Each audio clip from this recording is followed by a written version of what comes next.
I can't hear now either one of you. Can you hear me? Can you hear me now? So, Claire, I don't think this guy can hear me, but I can hear him. I can hear him. Well, he says he can hear you. Are you there? Yes, I'm here. I can hear you. Can you hear me? I can hear you, yeah, but now I can't hear Claire. Let me pop out. I'm not saying anything. She wasn't speaking. Yeah, but she just was. I could see her thing going. I'll be right back. Hang on. Okay. Tra-la-la-la-la. Oh.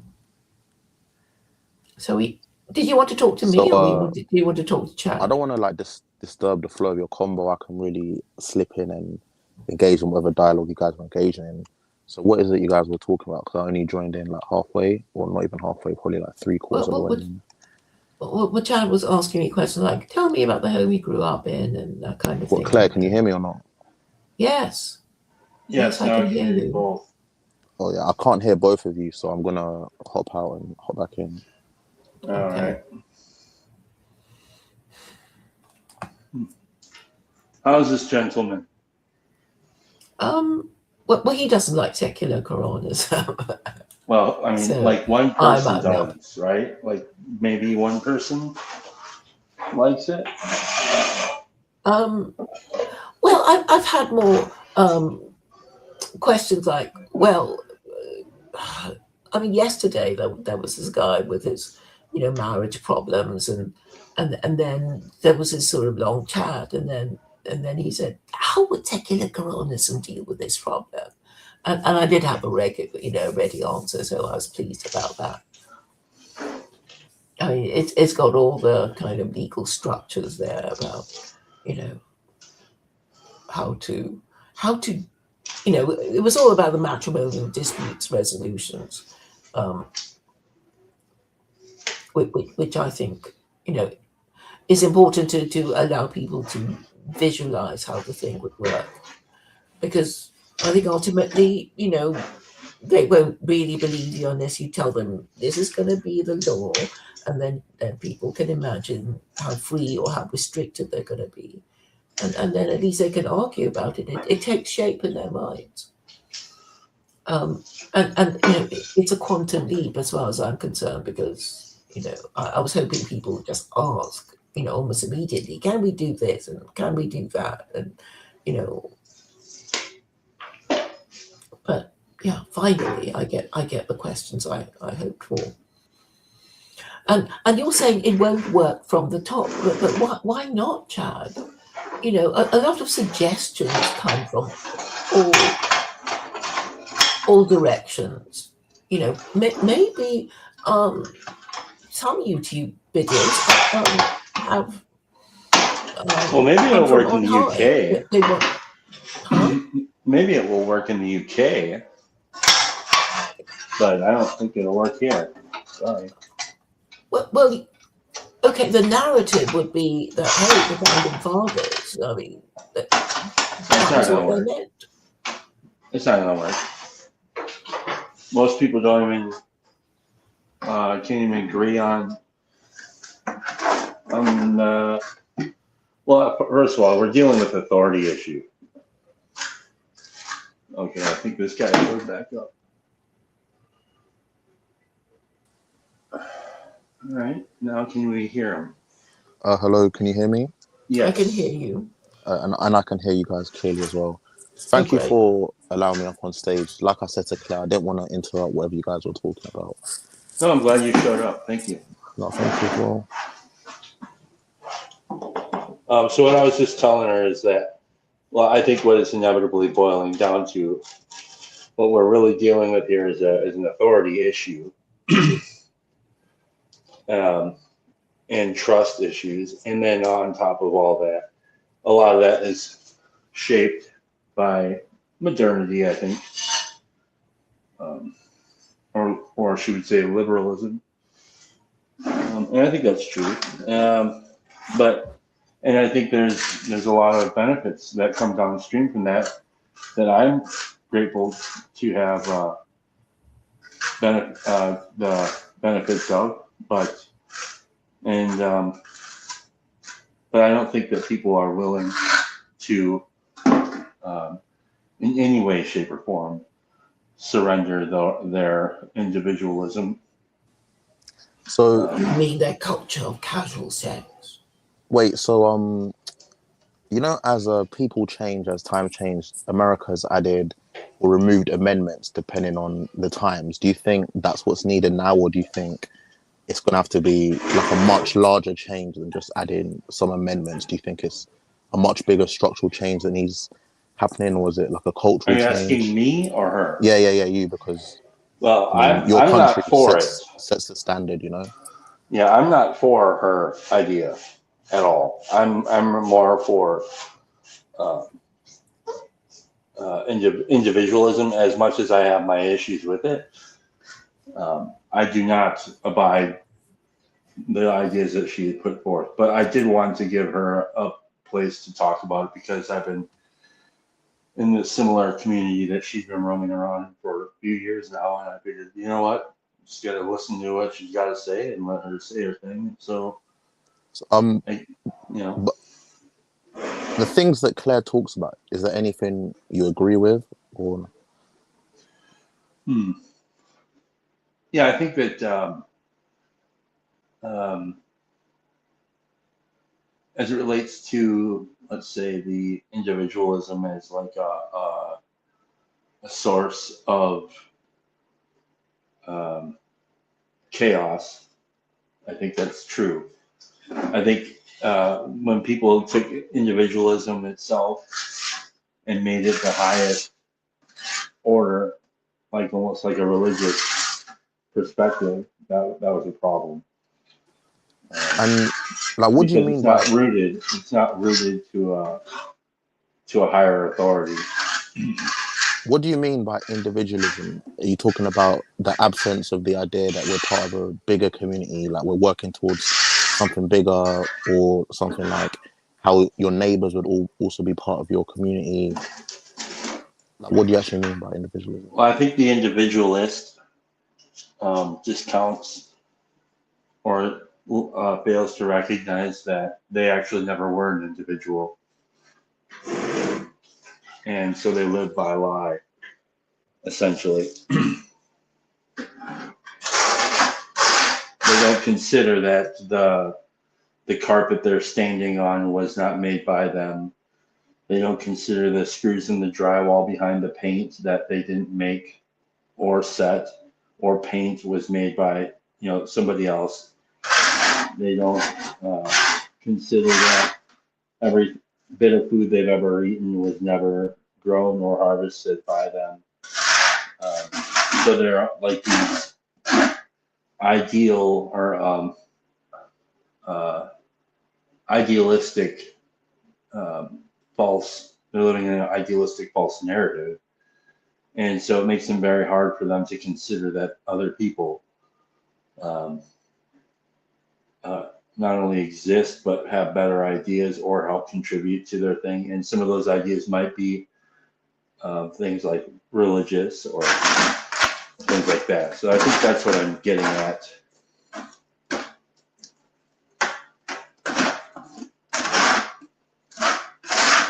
Did we lose him again? I know I'm here. I was just seeing if Claire's still here. She's probably on another platform typing something. I prefer to type. So I'm posting in the chat, which actually is what I prefer to do anyway, because it's just so much easier to say what I think. Can you to write, say it out loud? Because I can't really read it from what I'm looking at. Well, you were talking about, how we need a community, and I'm saying we are all individuals and we all need community, and we need to feel that our community is a source of support and company and comfort for us, and we want to. Yeah.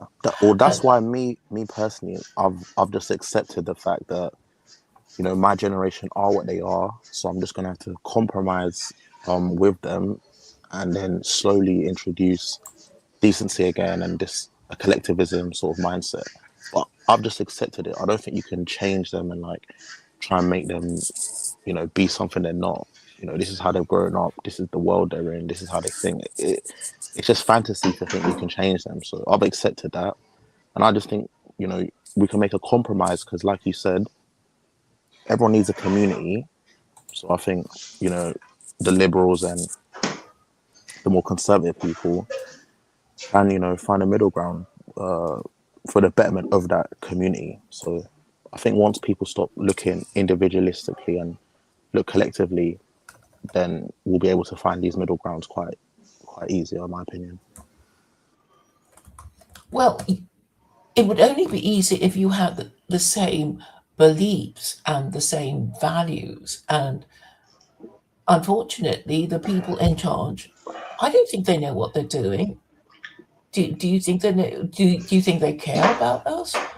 You know, like I used to think that, oh, the people running the show were like, they have to be really smart. But then you see like Kemi Badenoch, she got like BDD in her A levels or something like that. Like she's clearly not intelligent. So, or I think it was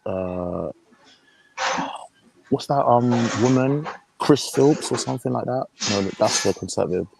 I can't remember. There was some Labour minister or whatever, and she literally didn't even get her A levels, and she's like running the country. It's just a ridiculous situation. So you are right. I generally think that some of these people, it's not even like they don't have any like malice. They're just generally not that intelligent. Like Kemi Badenoch got like BDD. No, the high, because how is she in government? They just hire mediocrities, right? Because they're easy to manipulate. Yeah, and I've noticed that you get more women, and there's a lot of over promotion. So if you're over promoted, it doesn't matter if you're male or female. You know, you suddenly you're kind of, you feel you're on your own. You don't know what to do, and then they tell you what to do, and you happily follow their orders, and that is how they take over, right? They deliberately over promote people who are not qualified to do the job and who will take orders and who will be, you know, grateful that they got the job and are being patted on the head. Oh, you know, you're CEO and you're only 20, you know. And I think that's actually quite easy to do if you're the government.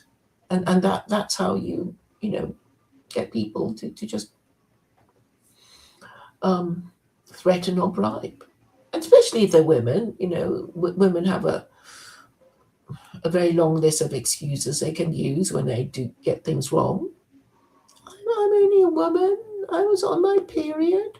I didn't understand. I was very frightened. You know, So all the rest of it. So would you say that's been like your experience, what you've actually seen personally, even before you like realized that liberalism is like a false ideology?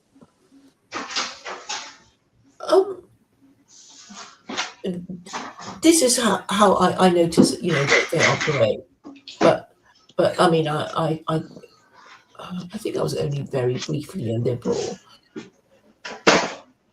But you I never thought, actually. But did you actually? liberalism keeps changing. But Sorry? did you see that, like experience that firsthand in the workplace, or is it just your Yeah, because assumption? some young person was telling me about this really responsible job they'd just got, and I thought, you're far too young. I don't know why they've given you it. It's because we've got the enthusiasm. You know, we have the naivety to just walk in and like, oh yeah, let me get this role, because we just have that excitement. So I think that's why they do it. And I noticed that they like promoting the colonials, the Canadians, the New Zealanders, the Australians, who can't believe their luck, because in the olden days they would be, you know, treated as third-class white people, right? Yeah, like the Irish. Yeah. What are we talking about now? Over promoted mediocrities, or people that you that a few decades ago just wouldn't get the job.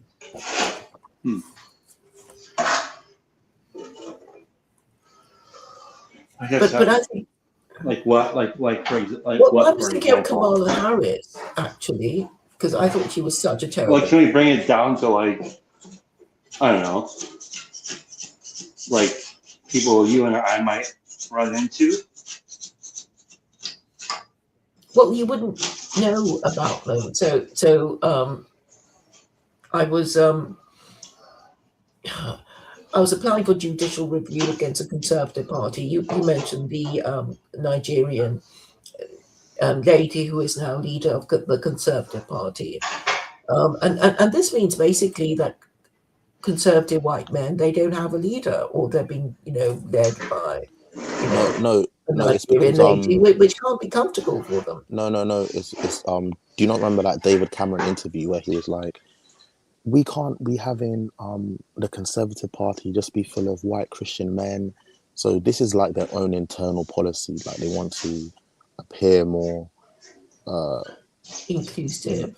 open, inclusive. Yeah, exactly. So I think that's why they had her as the leader, because it's ironic to be called conservatives and then have a woman in charge. But I mean that's the internal policy, and I really don't think that anyone like trick them into doing it. I just think that we live in a liberal world. Even the people on the right are actually quite liberal on most cases. They just don't like certain people, but in general they're also pretty liberal.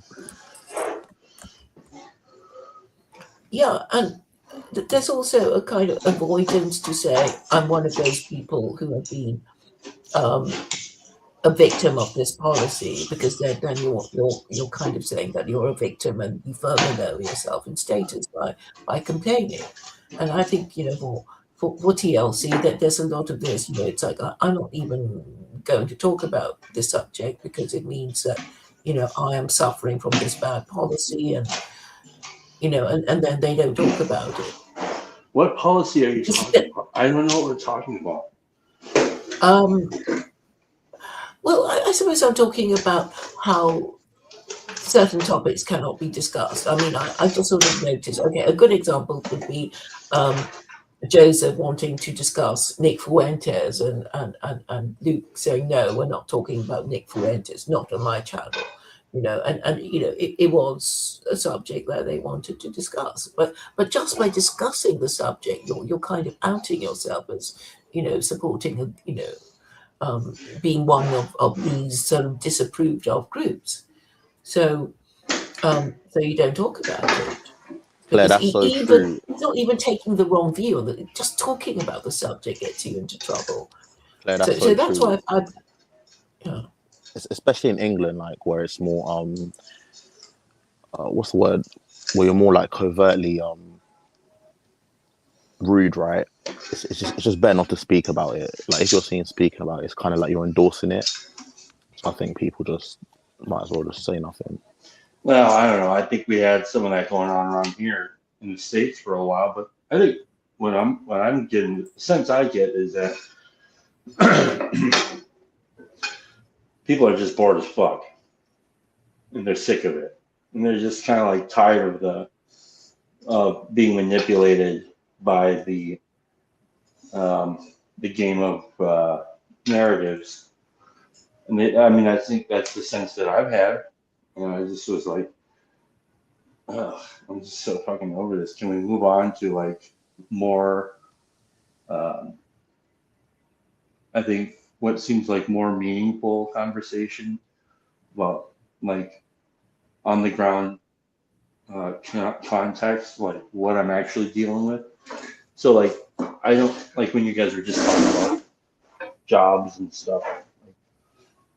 To me, those are the category that you were talking about is kind of like a category of people that are over there and you'll never encounter these actual situations,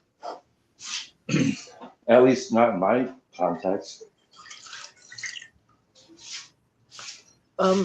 What do you think cannot be discussed, or what do you want to discuss if you you don't think people are discussing, Who, me? Chad? I don't Yeah. think there's anything. I think anything's up for discussion if you want to do it. Hmm. So I guess in the UK, there's this RDA person, right? GCBA, this Jamaican person who's accused of plagiarism. Who? Isn't his name RDA in Cambridge? Maybe you haven't heard of him No, because I've you not don't heard of follow him. the news. He's Not heard of this him. Jamaican guy who, well, who became the youngest professor because I don't know, his thesis was so original, and then it was discovered by Nathan Coffness that he was plagiarizing somebody's words. But he had all these disabilities, and he was black, and he was coming from this disadvantaged background, and he was being very defensive. Anybody who questions me must be a racist, sort of thing, right? Oh, so he was Haven't from. heard of So he was a Arde. You DEI haven't heard hire. of Arde? No, I've not heard of him. Well, even I've heard of him, and I'm not even particularly on top with the news. Jason Arde. Is it Arde or Arde? So I guess that's a sort of subject that you might not wish to discuss. I mean, a lot of supposedly controversial subjects, I find I'm not really that interested in discussing, because as Chad says, just by talking about it, people are going to accuse you of something. His name is Jason Arde. I don't know him. But that's the culture in England. Like, if you bring it up, it's like you're endorsing it, kind of. So it's better just to not speak about it. Well, what I really noticed is that, especially over the last couple of years, maybe in 21, in 22, and 23, there might have been more actual instances of like, I don't know, the culture war making its way into your daily life on the ground context. That might have been a thing. I think, maybe, but I think we're really talking about our units of attention that we have bought and sold and paid attention to and made relevant. And I just think that they're a bunch of bullshit, honestly. They're relevant for a very small minority of people who are interested in these kinds of things. But I think there's a lot of hype and not a lot of truth to them. That's my experience. Mm-hmm. So, what is it? For instance, if you got canceled, the likelihood of you getting canceled was probably going to be really good and lucrative for you if you were somebody of status in the culture. If you got canceled, that was a payday waiting to happen.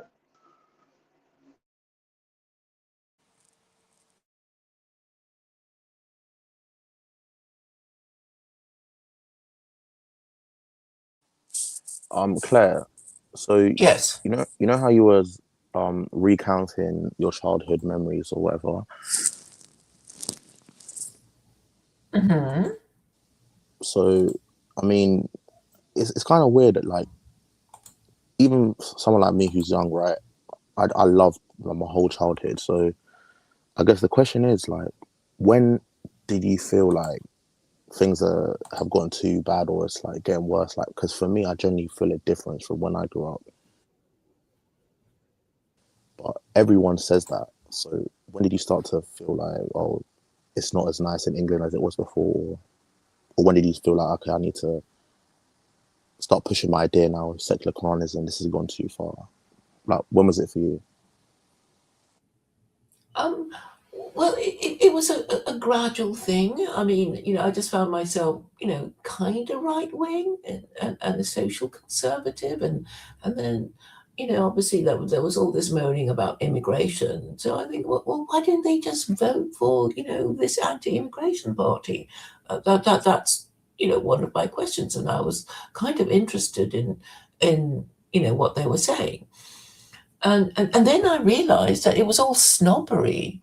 It's all middle class snobbery. It's sort of like, oh no, it doesn't affect us. And if we even start taking up the cudgels about this sort of thing, people will think we're lower class, so we're not going to say anything, right? I, And basically, yeah.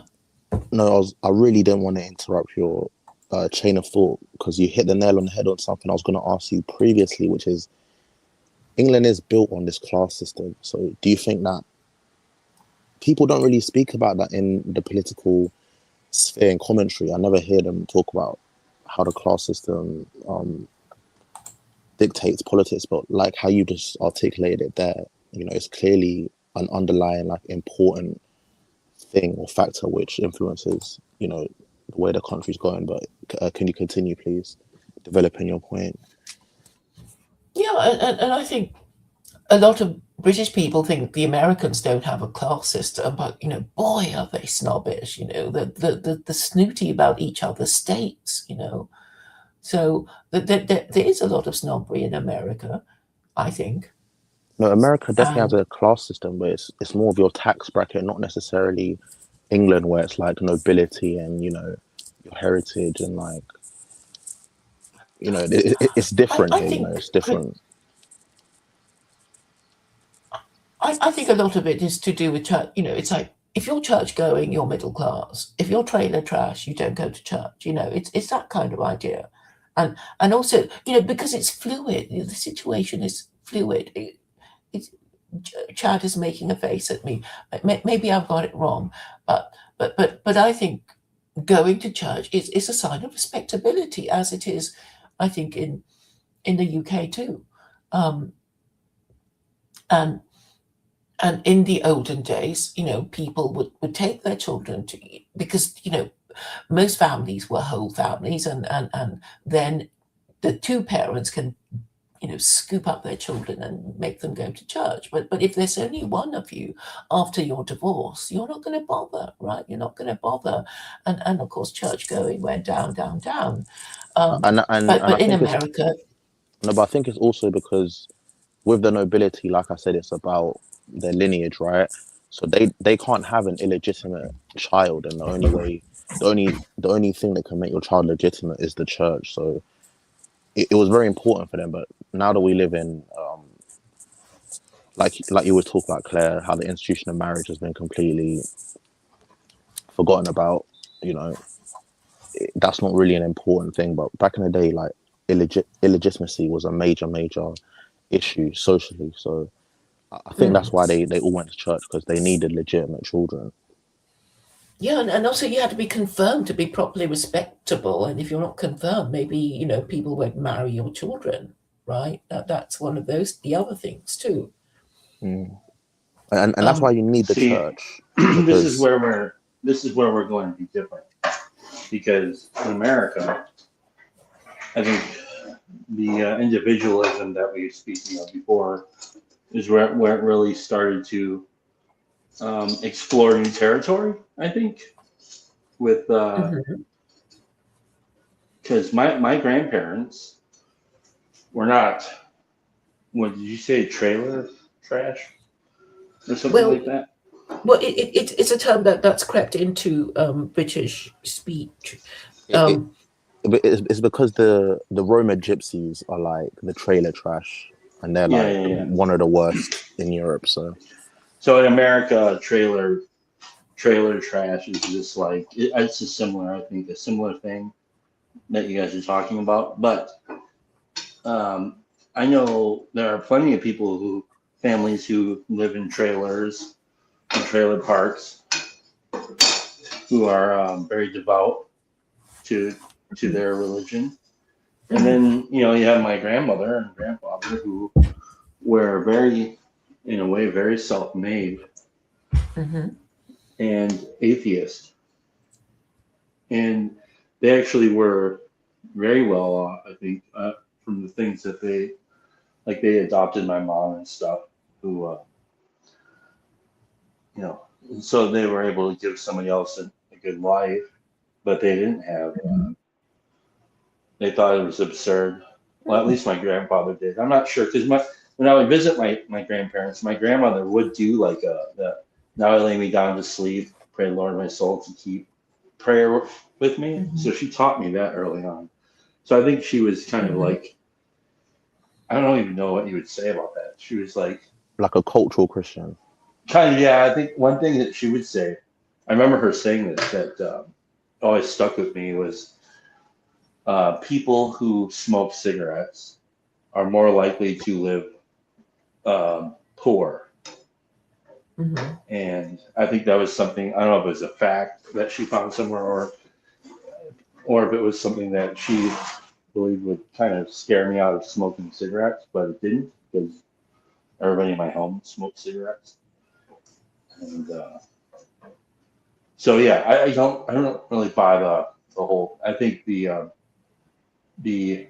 right to do what I want to do is more of what's at play, not social or economic. I'm sorry, not economic status. Oh, got somebody here? Oh boy. Bro. It's Teo. What's up, bro?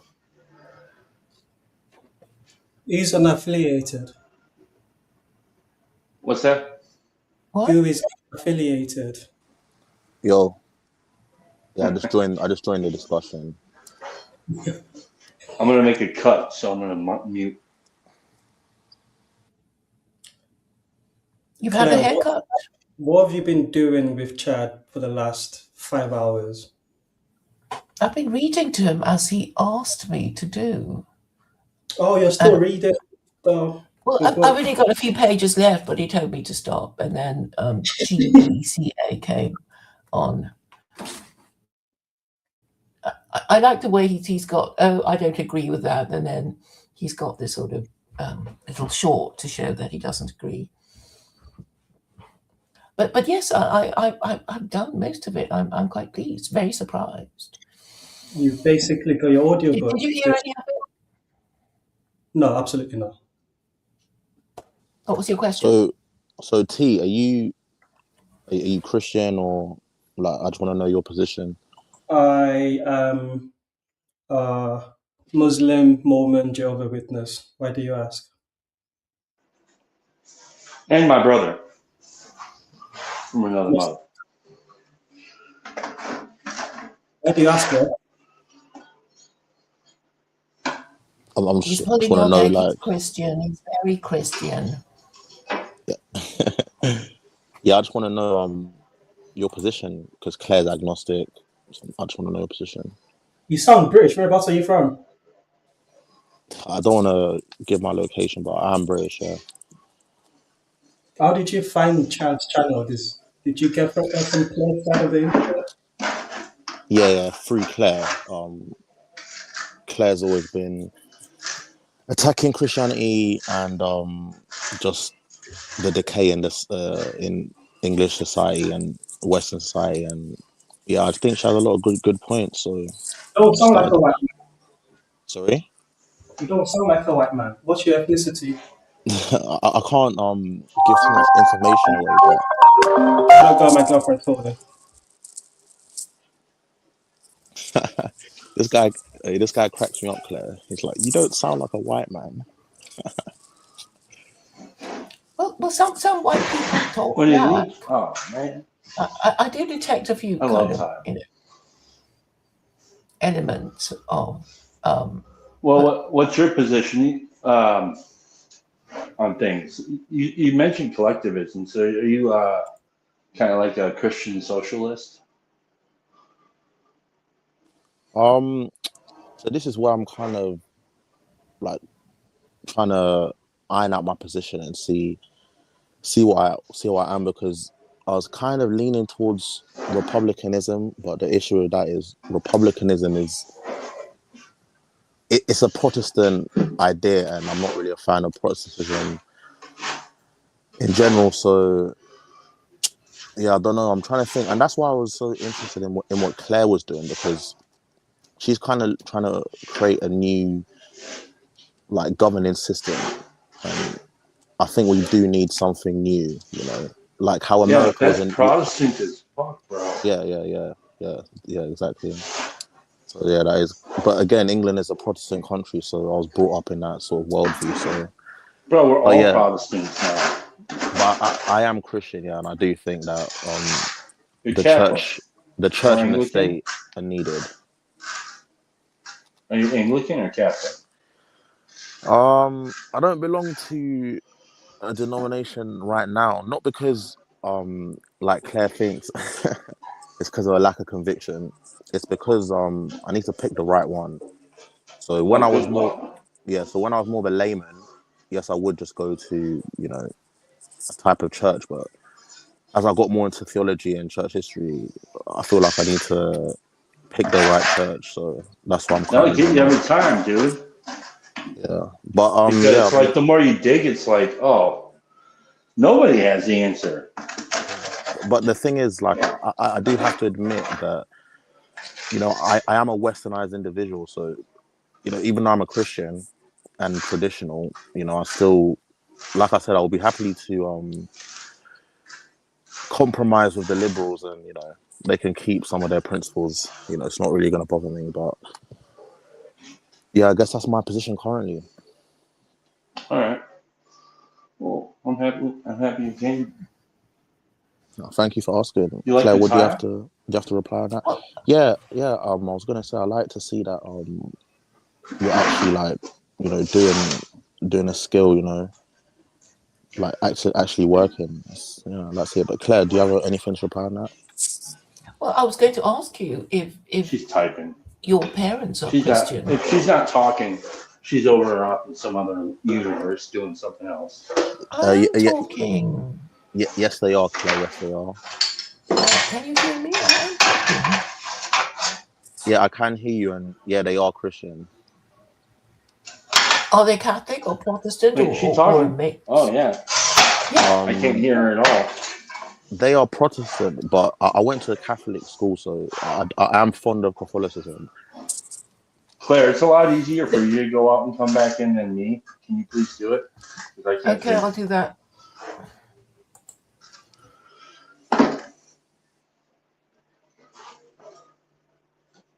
So how long have you been like doing tiles for?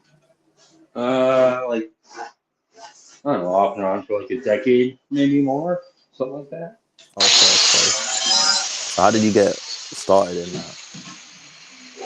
my mom's boyfriend Taught you? was like, what? What's Your that? mom's boyfriend taught you? He was like, oh, you know, maybe here's a job you can get into if you're looking for work. And so I went and welcome. You can hear me? Everybody can hear Can I me? hear you? Yes, Claire. Okay. I don't know if Chad can She's hear me. talking? Chad, can you Yes, hear I Claire? am talking. No. Yeah, I'll get. maybe you need to exit because she exited. So Man, story of my life. Kick me out of my own place.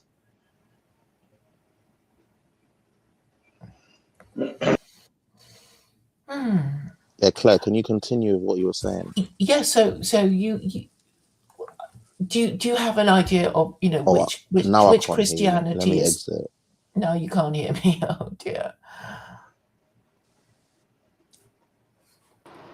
Can you hear me, Chad? Can you hear me, Chad? No, he can't hear me. Yes. Oh, Yeah, you I can can. hear you. But can I hear? Oh, he's gone. Well, wait. Then he stopped being able to hear me, and now he's come. Well, he come back again, I think. Sure. Yes, I was going to ask him which Christianity he preferred, but so he said his parents were Protestant, but he went to a Catholic school, and he has a kind of, you know, an affection for Catholicism because Yes, of his that's school true. days. Yes, that's true. But Well, I'm a new convert. New as Oh, in. you're Christian. Yeah, Wonderful, wonderful, wonderful. Yeah, that's brilliant. but let's see, I don't know, it's 5 years now. Yeah. That's great to hear. So, you know, I'm interested to hear like someone who's a convert. Like I was a cradle Christian, but someone who's a convert, like I always hear atheists talk about how lucky we were to grow up Christian. Is that something you like think or? I don't know. I wasn't. I don't think I was ever an atheist. Oh, okay. I was like just like I heard about God growing up, but like what I heard was if you do bad, you go to hell, and He's always watching. And I was born with a birth deformity, and we had a lot of hardships in the family and stuff. And so I thought, well, if you do bad and you go to hell and God's always watching, what does it mean if you grow up with bullshit? And so I just thought that God didn't care if there was a God, so I just would not pay attention to God for a long time. And then about almost 15 years ago, maybe 14 years ago, I ended up getting involved with the 12-step program. And that's where I was introduced to the idea of seeking God and no explicit, like there was no rule on what that needed to look like. And so one of the principles would be like, seek God and help others. And so I was doing that for a long time. And God to me was something that you sought, not somebody you would know. And that eventually started to run out. That idea started to lose weight for me. And so then I ended up was like kind of puzzled at like I didn't understand how the Christians believed what they believed, because like to me the Christians that I did know were intelligent, and it was like, how do you believe in such a ridiculous thing if you're so intelligent? I know that you're intelligent. And so I started to kind of like wonder about that. And then I had this other thought cross my mind that that maybe I should just, instead of just assume what they believe, maybe I should look to see for myself. And I started to look. I wasn't looking to become one of them, but I was looking to see what they believe. And in doing that, I was listening to scripture and or the gospel, I guess. And I was listening to the story of Legion, and then in that story, after that story had whatever happened, I ended up having I call it my captured by Christ moment there, and never really looked back. Amen, man. That's a beautiful testimony. Claire, I hope So that's going to be you soon. Like, how do you make sense of, but you have to be willing to see something different, right? Because like, I think that at least, the very least, maybe I was not earnest or humble enough to seek Christ face to face, but I was willing and humble enough to say whatever I have right now ain't fucking working. And so he just, in that little smidge of humility, he was able to do it, whatever he needed to do. So if you're happy with what you got, then hell yeah, go on, sister, get your thing. But if you really are hungry in a desperate way about it, in a way that, and sometimes I think that's why a lot of this talking and online and stuff can slow it down, especially if you're opposed, because what happens is we just reinforce what it is we already know. And so it's hard to access humility. Even humility is hard enough to access as it is. But if you're somebody who's actively opposed, good luck, you know. So Claire always makes this point that, you know, she says that when Americans choose a new church, it doesn't mean anything because the government isn't going to follow the principles of any one church. So, like, why do you think your government has swayed away from the principles that founded the country, which was obviously the Bible, and now you find yourself in all these problems? But like, you found a solution at home. What do you think's stopping them from doing what your forefathers did, and just like, what do you think is the problem? I don't know. I think that if anything, they are a representation of the people, and so in that way, the people don't want to be represented with such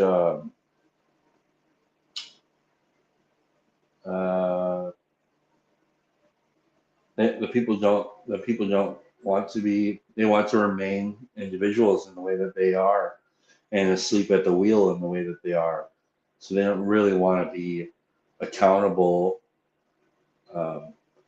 And so what happens is the natural thing of a body like the American government, which represents its people, is it looks like its people. Does that make sense? Yeah, that's a great point, and I agree with that because even Claire, I don't know if you agree with this, but I think even the conservatives, even the people on the right, they are actually quite liberal. And, you know, they are pretty liberal. So, Claire, I don't know if you agree with that or not. I don't Well, know they a go with the single flow. person. I don't know a single person in the West that isn't liberal.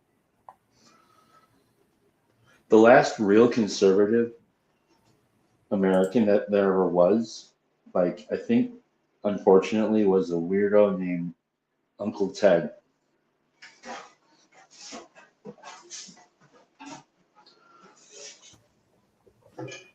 Never heard of him. Really? You haven't heard of Uncle Ted? No, Well, he sounds like a character in a movie. they called him the Unabomber. Oh, Ted Kaczynski or something. Yeah. Well, you need to follow certain principles of behavior, and if you don't know what they are, how can you defend them? And I do I'm follow just saying, certain rules of I do. That's what I have. I think that's what the 12-step process Yeah, is giving no, me. but she's talking about the government, but then you're also right because you're saying all the government reflects the people, and I said that's definitely true because even the conservatives are liberal, like in general, that like, they actually are liberal. So, and even me as a Christian, I can admit I am a westernized individual. I'm just being honest.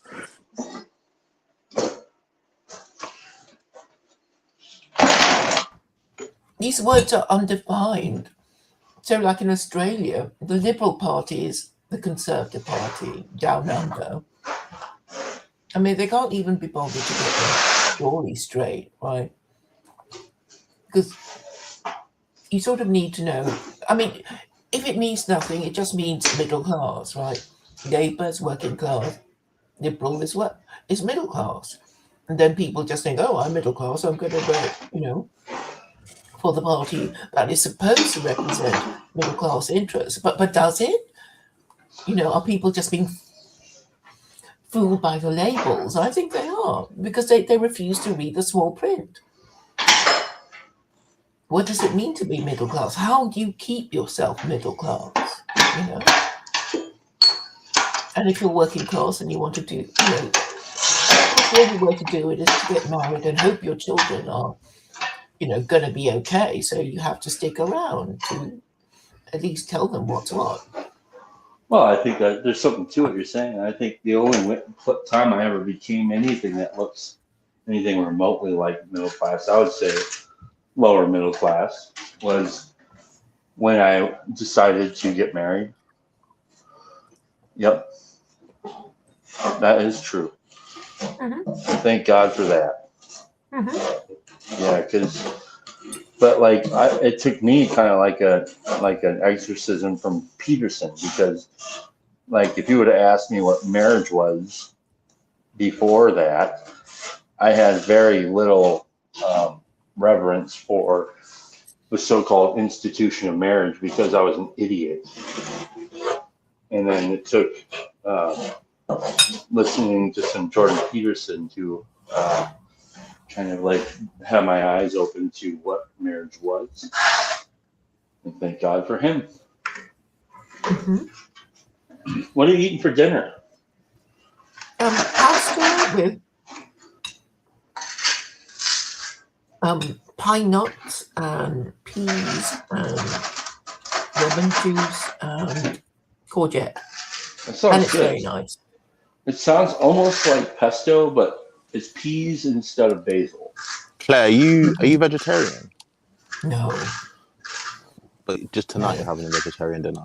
Well, I just eat whatever's available. Whatever the person cooking decides to cook. Who's cooking tonight? What, do you not cook? Yes, I do. But if somebody else is cooking, I just eat whatever there is. I'm not going to be fussy as long as it tastes good.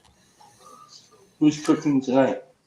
I think we're just having more of what we had for lunch, which is this pasta I've just told you about, and very nice it is too. But Chad, don't you think it's hard to even want to marry without being in love?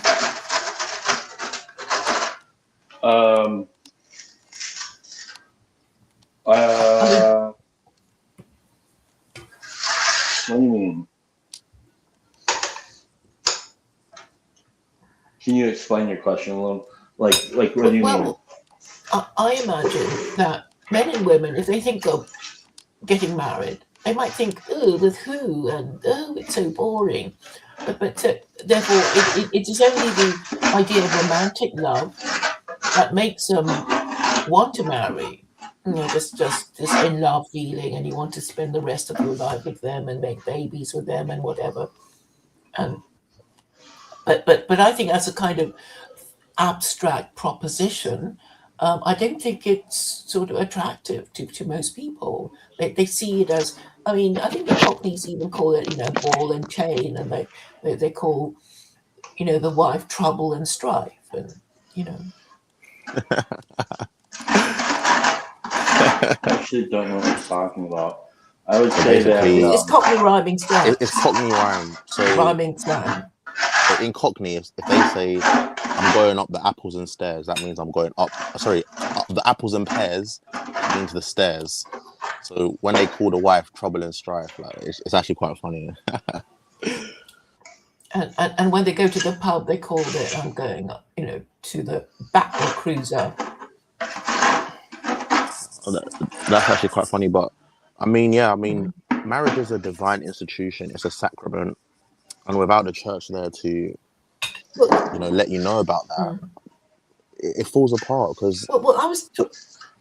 Because me as a Christian in this new generation, like I want to get married, but like if I wasn't Christian, like it would be very difficult to convince me. Well, I mean, Chris Howard, who I talk to reasonably regularly, he gets annoyed with me when I say, religion was probably created for the purpose of supporting the institution of marriage. Otherwise, we just go pumping and dumping each other and neglecting our children and not caring if they grew up crazy and drug addicted and underachieving. We just wouldn't care. Until this culture of shame was created. Oh, she's a slut. He's a 3-5 times divorced man. He's a, womanizer. And then you sort of knew to avoid people like that. But this, it's a construction of all these rules about who we can and can't have sex with that created the patriarchy.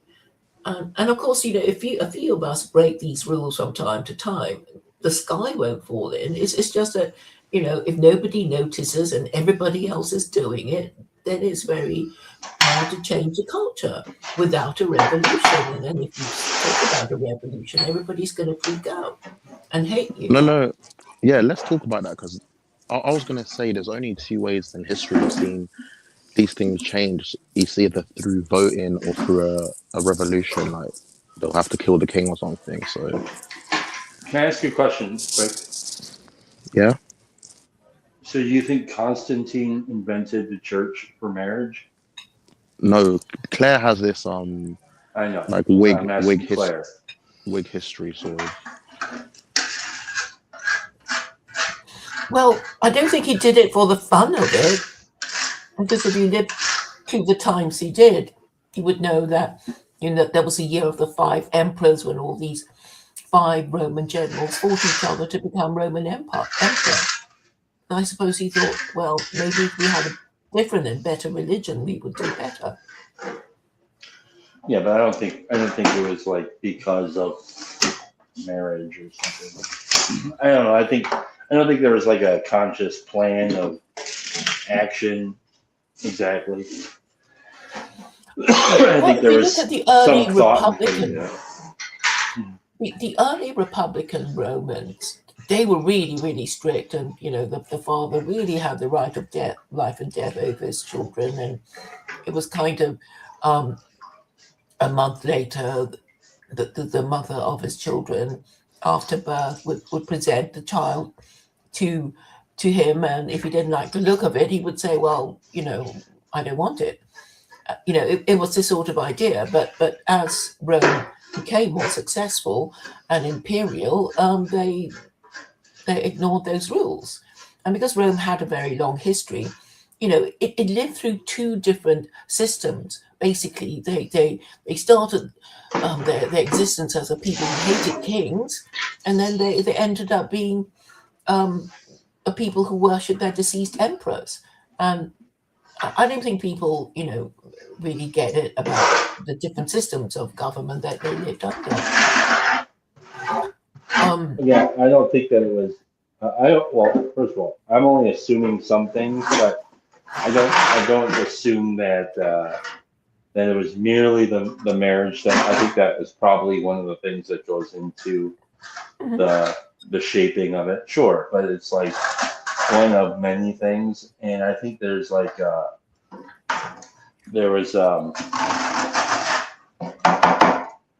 things that took shape and developed, and probably even some things that were discarded along the way that didn't work, that were tried out.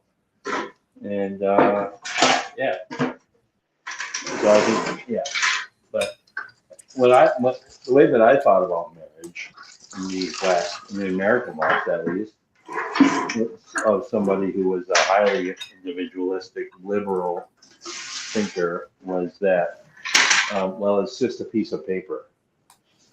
And since I don't have a lot of respect for authority as it is, especially the law, I mean, I'll follow the law, but I thought it was something to do with money or taxes or some shit. And so I was just living a very unexamined existence. And so that was my thinking on marriage. Just kind of upside down and unexamined. Convenient. I didn't have to feel bad about being a single man because I could tell myself that it was stupid to get married, basically. And now I don't believe that. So. I mean, the Greeks and the Romans, they were mostly gay, right? Because when they were young, I mean, they actually were proud that they indulged in pederasty. So an older man, at least under the age of 30, could be gay, but after 30, he was expected to get married. And then he would kind of induct a male who wasn't quite adolescent. And this was how they got their rocks off, because obviously if you had a daughter, she wasn't going to any singles bars to meet men. They would all be They kept had singles safely bars. under wraps at home. They had singles bars. But no, I mean that's a point. So because there were very few women who could be available to men, I guess men had to make do with each other. And then they got used to it, right? They got used to it, and maybe they thought, well, maybe I don't need to have sex with a member of the opposite sex forever. Don't forget about the sheep.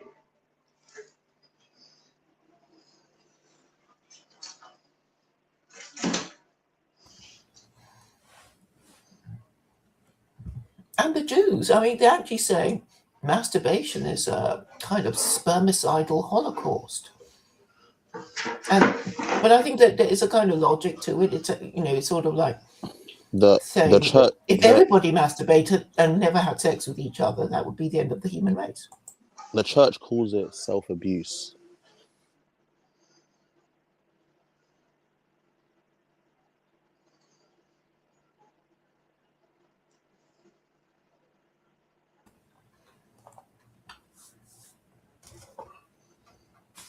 So I think you're right about, sex being a kind of sacrament to the next generation. So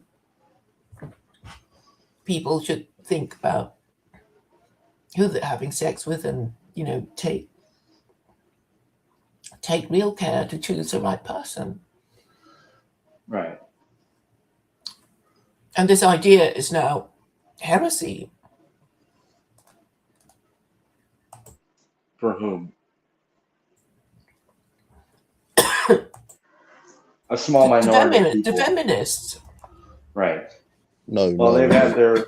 Not a small minority. Not a small minority. It's I think majority. So. Really? No. Yeah. Claire, what do you think? Yeah. Yeah, I mean, this is a prevailing culture that if you're a virgin bride, you must have missed out on so many things, right? But the whole idea is that if both the bride and bridegroom are virgins, they're more likely to bond, because and you're less likely to bond with people if you've been round the block a few times, because you will have this attitude of that there will be somebody better just round the corner. And you will treat relationships as disposable. And we have all these words like ghosting, right? Yes, you might have had sex with them yesterday, but you don't want to do it again. And you delete their number and you block them, or whatever it is. You don't even want to explain, right? Okay, so let me say this. I don't think that principled sex ideal, like a very high principled sex ideal, is the majority position. But I also don't think a very unexamined and unprincipled sex ideal is the majority position either. So I think a lot of people are nominal on this topic, and they just don't really know what they should believe because it's convenient to not examine such things. I mean, that's a mistake. Well, yes, because I mean, it could mean that women are choosing even worse than non-human females, because if you're a non-human animal, you think, oh, I like his tail, I like his colors, I like his, whatever, and he's big, is it like and a he's life strong. companion? Well, no, I'm talking about peacocks and peahens and squirrels, and because a female would be thinking, oh, do I? Oh, I thought you were talking about crazy cat. I thought you were saying like the crazy cat lady who's like, oh yeah, I like my cat, and then hey, functionally, yeah, I see what you're saying. Okay, go ahead. Mm-hmm. So the animal kingdom has females that choose in a more strategic way right? Well, the female, who gets knocked up, well, she's basically made it hard for herself to marry, and and nobody seems to want to address the problem. And of course, we face the paradox of the wide availability of contraception, making it more likely for women to become pregnant and ask for, the morning after pill, the abortion pill, and abortion on demand. And of course, this is tremendously upsetting for men, because I guess they have to spend a lot of time and energy just knocking that woman up in the first place, and then she goes and aborts their kid. But then, why should he have a right if he's not even married to her? So, all these issues are not discussed, because I think a lot of men just don't want to go there. I guess if I were a bloke and I wanted to have sex with women, I would not be saying the things I'm doing, because then I would get a reputation for blah, blah, blah. And I guess all the women would run from me if I were a bloke. So I guess that's why men won't talk about these things, because they hope that they'll get lucky, right? And I think that's the idea, without actually changing the rules. Or they say, okay, well, I'm not that bothered about, not having legitimate offspring, as long as, I have a kid or two, even if I don't, if I never meet them.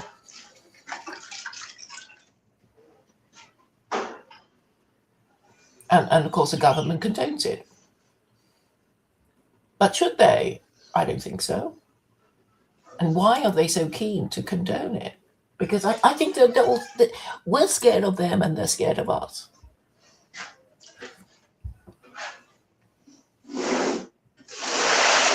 And worst of all, I don't think anybody's in charge. What's your name, dude? Is he talking?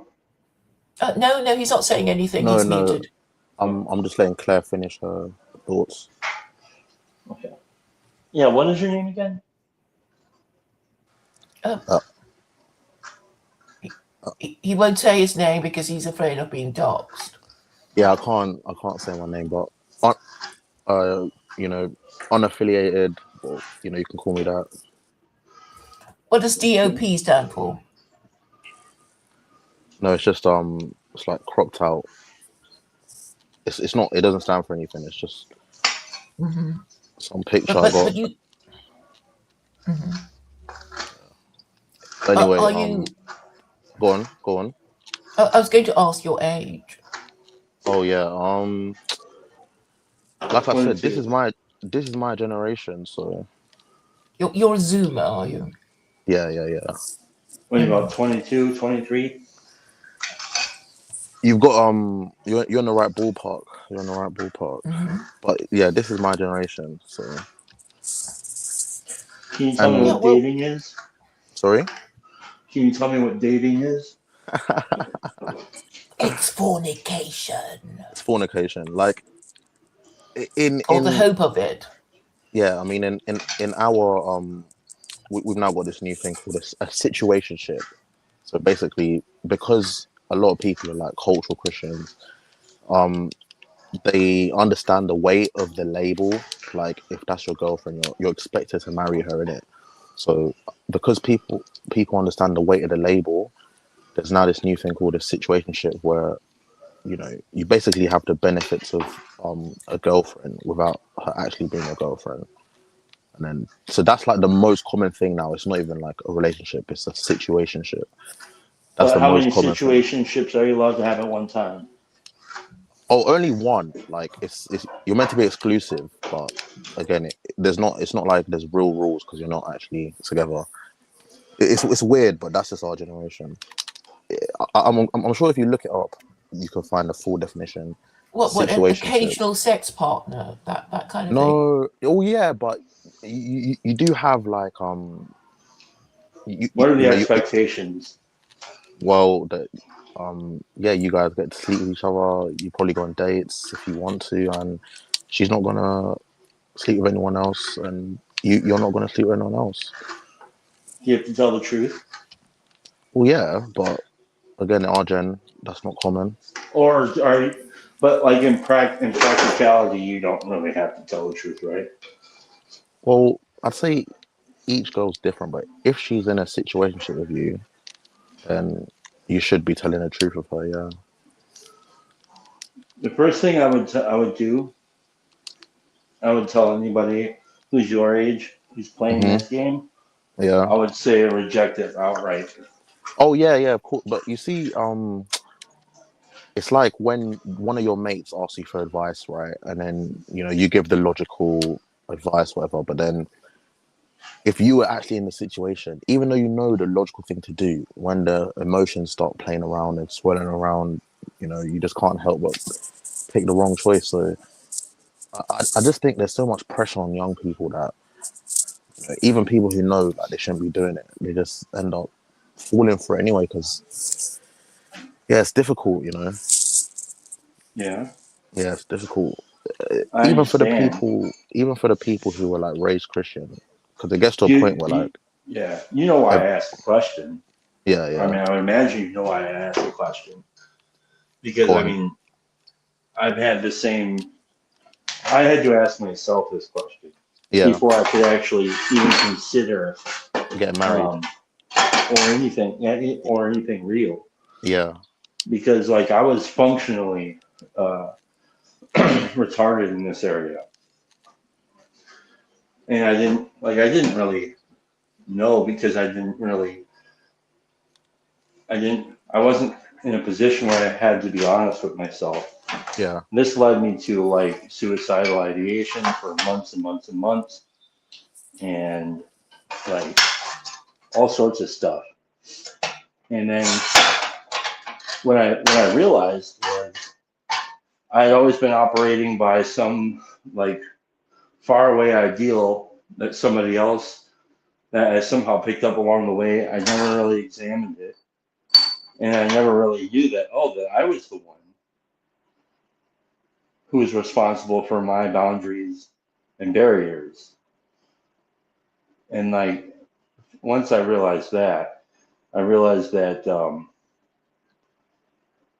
uh, that I couldn't actually live unless I knew what my boundaries and my barriers were. And and then I realized, oh, I never knew what dating was. Oh, that's because I thought dating was just hookup. I had plenty of fish. I had all that stuff. So, so yeah, that's why I say you're responsible for it.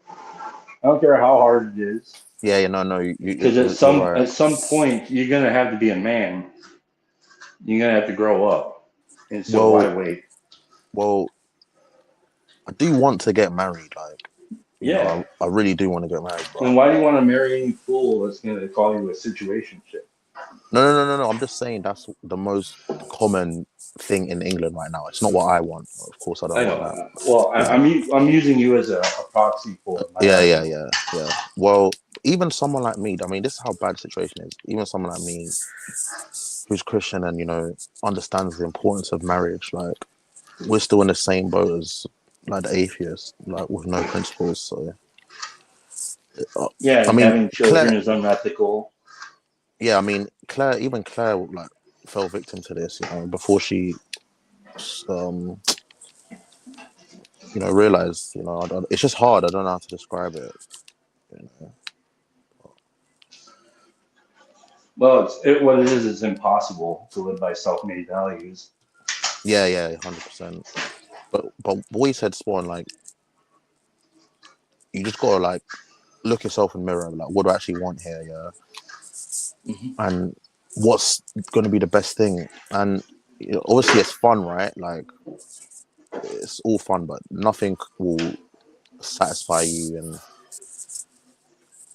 complete you like getting married. I mean, I've never been married, but I know that's what it's meant to Did be like. Did you ever look up the etymology of the word fun?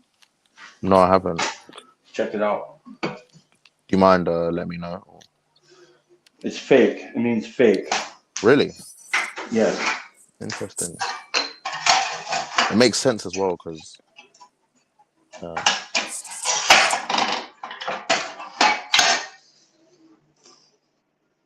We grew up to have fun. That's the plight of the individual.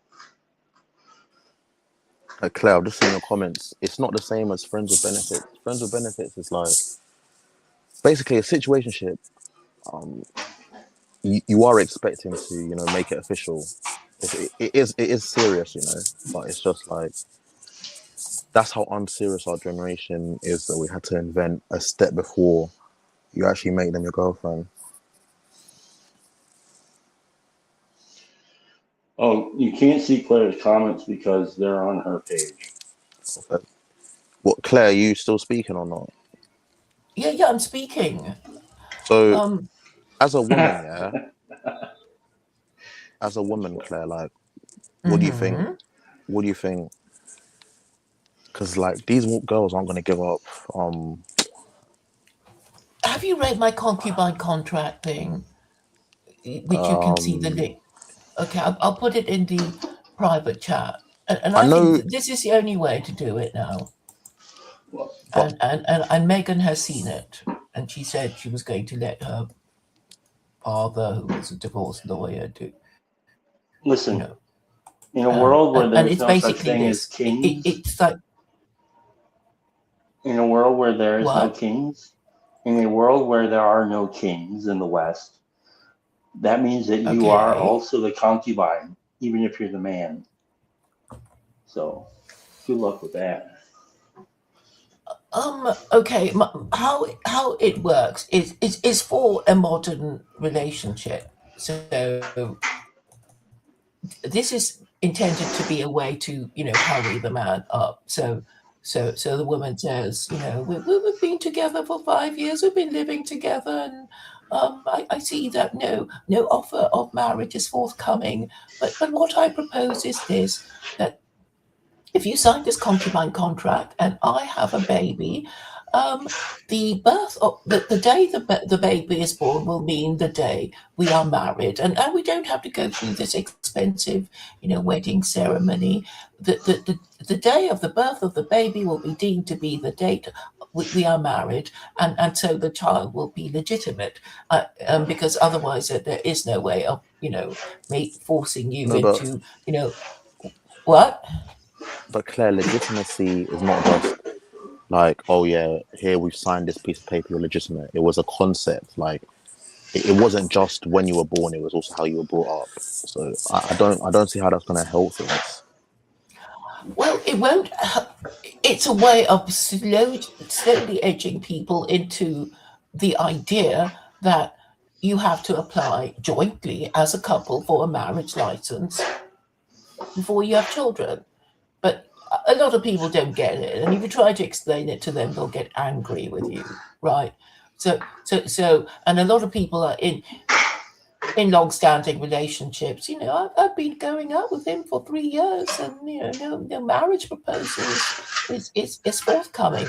So the idea is for the woman to force a man's hand and say, "Would you be prepared to sign this contract so that if we do have a child together, it will at least not be a bastard, right?" And then he can go, "Oh, of course, darling, of course," or I'm really not interested, so I'll have to be off. So at least, you know, he will show his colors, and the woman, if she still has time, can, you know, has time to look for another bloke, you know. Okay, well, so if you sign the paper, though, by signing the paper is one of the stipulations that she cannot have an abortion. Well, I guess if she waive her rights? Yeah, I mean, she can still have an abortion. It just means there will be no marriage, right? Because the marriage will be deemed to have taken place before the arrival of the child, you know, in legal terms. So the child is legitimate. So it's a marriage. It's just a legal device. Yeah, so it's a marriage, legal device. Yeah, it's a hurry the man. secular legal device, right? Yes. But this Because is like, I mean, it's I know a pretty lot of narrow, women though, are because waiting.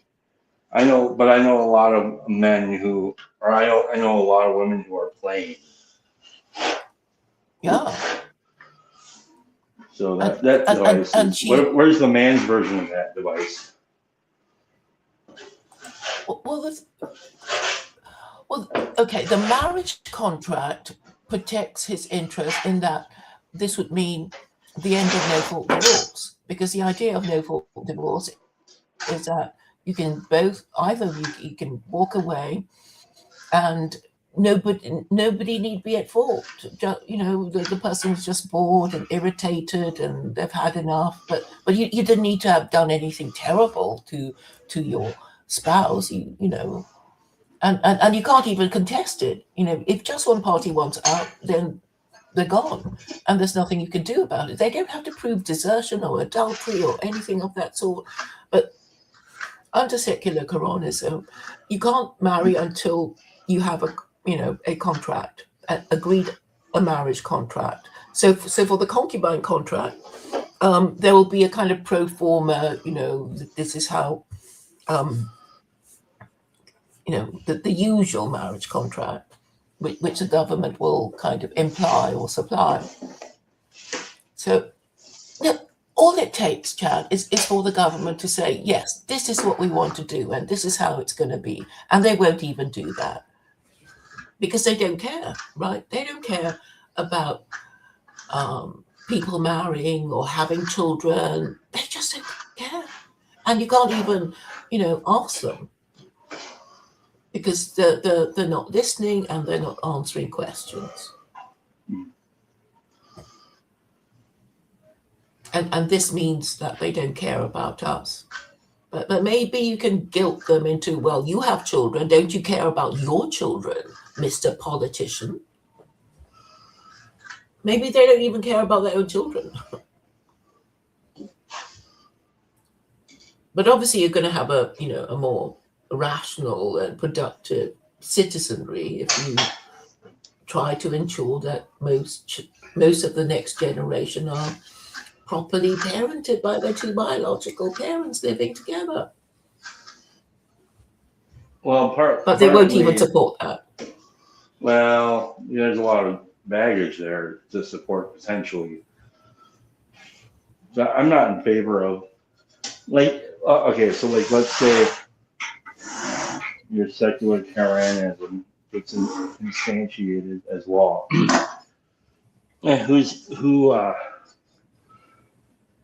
Who arbitrates the standards of children being properly raised? And how much more?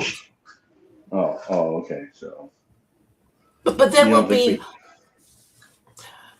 I was going to explain to you that the matrimonial disputes tribunals. So every married couple already has access to marital counselling that has the objective of supporting the marriage, not either of the couple supporting the marriage. And it will be operating with a view to, keeping the marriage going, particularly if they're children. Obviously, it's easy to get divorced if you don't have children. And the government isn't going to stop you. But if there's a third party to consider, then, it can't be done for a frivolous reason. And so the couple is going to be shamed, because that's the whole idea of the abolition of no-fault divorce. You can't say, oh, it just didn't work out. I just got bored and irritated. I needed space to grow and all that crap. It's got to be, he did something really terrible, or she did something terrible. And I can't stand it anymore, though I tried. So then what happens if your children if the law deems that your children were not well taken care of, the state takes them away, and then what? They're put into slavery? No, that should really. Okay, they go into care homes these days. They go into care homes, right? Right. But I'm just going off of, because you didn't mention that slavery would be part of your system, right?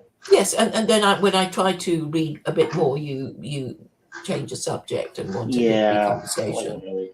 Yeah, because this is a lot better right now. maybe we get back to it some other time. Hmm. But I wasn't planning on enslaving children at all. oh, okay. No, because children should not be slaves. So you have to ask, what's going to happen to abandoned children if they're, both parents, if the mother's an unfit mother and she was abandoned, and of course they would be taken into a care home. Right. Well, my point is, who arbitrates what unfit looks like? And I think that's what probably people are afraid of with your system. Mm-hmm. And that's the role of the church. Like they have to be doing that, setting the standard. Well, these days it's neighbours and the teacher calling social services, right? Yeah, but in the days of secular Koranism, what is it? That's the point. Like he's saying, who's going to judge what the standard for an unfit parent is? Yeah, you fed them a hamburger with bacon on it and cheese. We're taking your kids away. No. I mean, it would be kind of the same standard as now, right? So imagine the kid living with its mother, and if it does well at school and doesn't get into trouble, doesn't get mixed up in gangs or stab anybody or is stabbed, then there's no problem, right? But if he becomes a juvenile delinquent, then it would be implied that it can be inferred that the mother is unfit. Claire, there's a question for you in the comments about who's going to protect if they scrap no fault divorce or something. If you can address that comment. Okay. I think it's Neil, is it? We've outsourced marital disputes to the state better than the local community sometimes. But what if there's no local community? Well, there would be a matrimonial disputes tribunal. No, it's the one above that. It's like... Oh, you're out. Okay, under my thumb. No. Well, Seeking genuine. Okay. Who protects the men, women, when there is abolition of no fault divorce? Because to get to the point of bringing up a worthy event reason to get divorced, it's likely a dangerous situation. Well, if you have a marriage contract, right, and you think your spouse has broken it, then divorce would be a breach of the term of the marriage contract, right? So I don't see why that's scary or bad, and obviously adultery is considered a ground for divorce, and unreasonable behavior, desertion, domestic violence. Nobody's forcing anyone to stay in marriages that are abusive, but of course you also have to say, well, choose your spouse carefully, and try not to have a child and then divorce and then have a problem with your child not adjusting properly post divorce. Is that a reasonable answer, Megan? Oh, also then can you address the one you were addressing originally about how they've outsourced? You'll see it down there. Who gets appointed to this marital tribunal? Right. There are already lots of people who train to be, therapists and marital counselors, right? So under my system, before you marry, you too have to appoint a friend of the marriage. So it would be like, in the UK, it's two witnesses, right? You marry, and you have to there has to be two witnesses to witness the wedding before it is valid, and then, as well as this requirement, there will be the friend of the marriage. So this person that the couple appoint will be their kind of friend of the marriage person. So they might have a problem. They might have a dispute about I don't know, cleaning the house and looking after the children, and both of them can go to this kind of marital disputes arbitrator, because that's what this person really is. So at least, if they can agree on a person, and then they go to the person, and this person says, you have to do this, you must stop doing that, they have to obey this marital disputes arbitrator, which is this friend, which is also the friend of the marriage. Does that sound fair? Enough safeguards to kind of stop people from worrying about, I don't know. No. Really? No, because I don't understand what's the difference between what exists now and what you want to instantiate. But you have no system under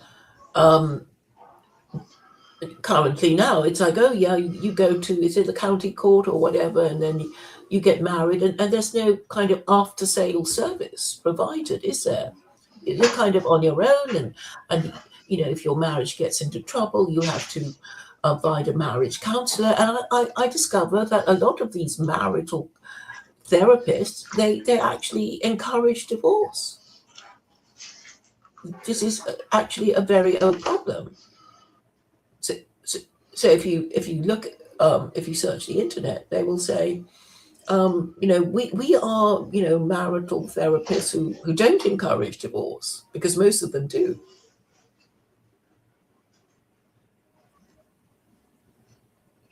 Sorry, I was trying to make sure everybody can see stuff. The point that I'm making is who's to say that once power is handed over to the rule that you want to have, which is secular Koranism, who's to say it's not going to all go hitting the fan? And so there's really no difference, basically, until it's handed over. And then once it's handed over, then it sounds like a bad idea. You still there? Yes, I am. I'm.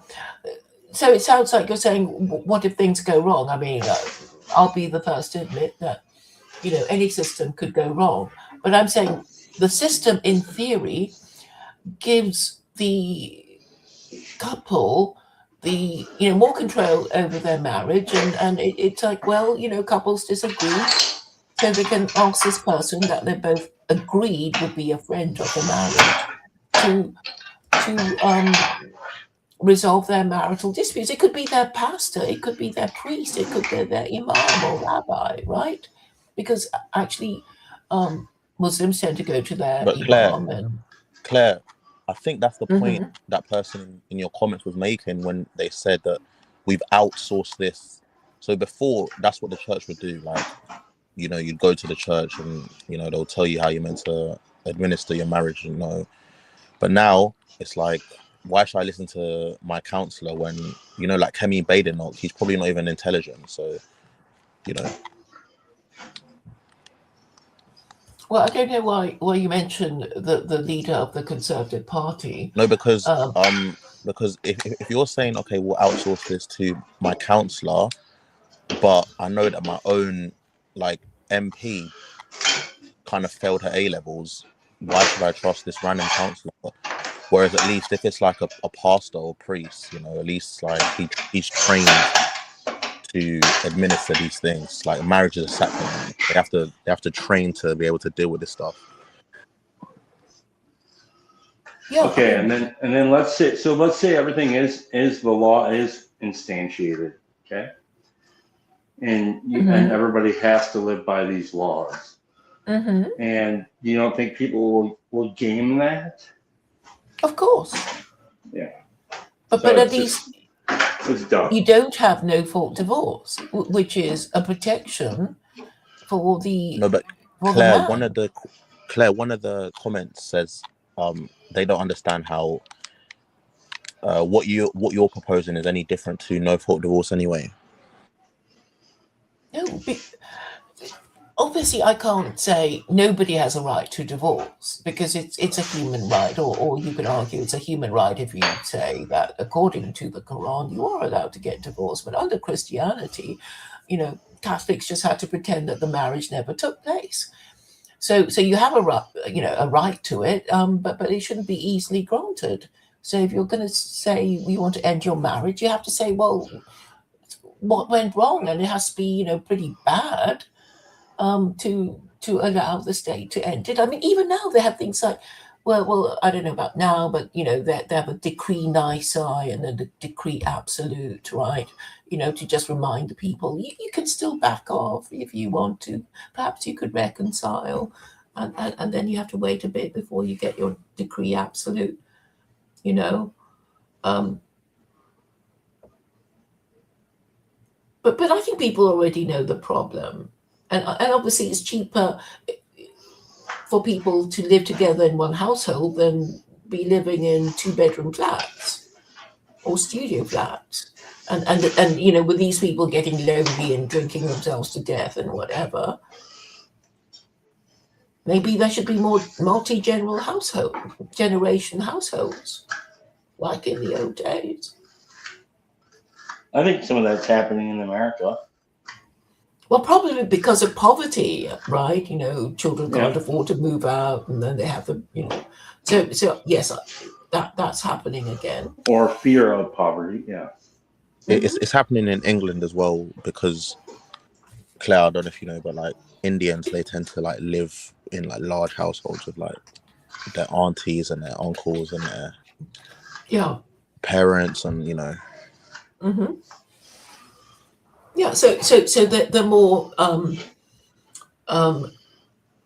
well, they work together, right? These people who live together, they look out for each other, and they support each other financially, and that's why you can kind of run shops and post offices and stuff like that. But white people who don't marry, who don't have family, can't do, because if you run a shop or a post office, you kind of need slave labor.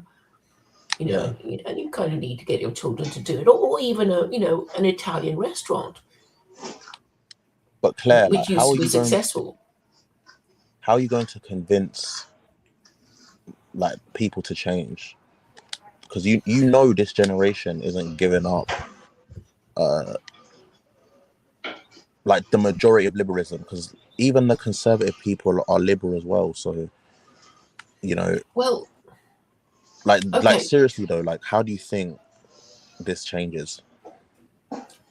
Well, as soon as secular Koranism is properly understood and that they've decided not to completely ignore it, then people will go, what? It'll be terrible, it'll be blah, blah, blah. And it's like, they can go ape, and I will address their concerns, or others will help me. But it needs the oxygen of publicity, which I know is being suppressed. But I'm heartened to see that if you ask AI about SK, it gives you pretty sensible answers. But I know that the newspapers are not. The very tightly controlled newspapers are not talking about it. No, but I'm saying, like, how are you going to change the culture of this generation? By changing the law. No, but okay. How am I going to really through a referendum?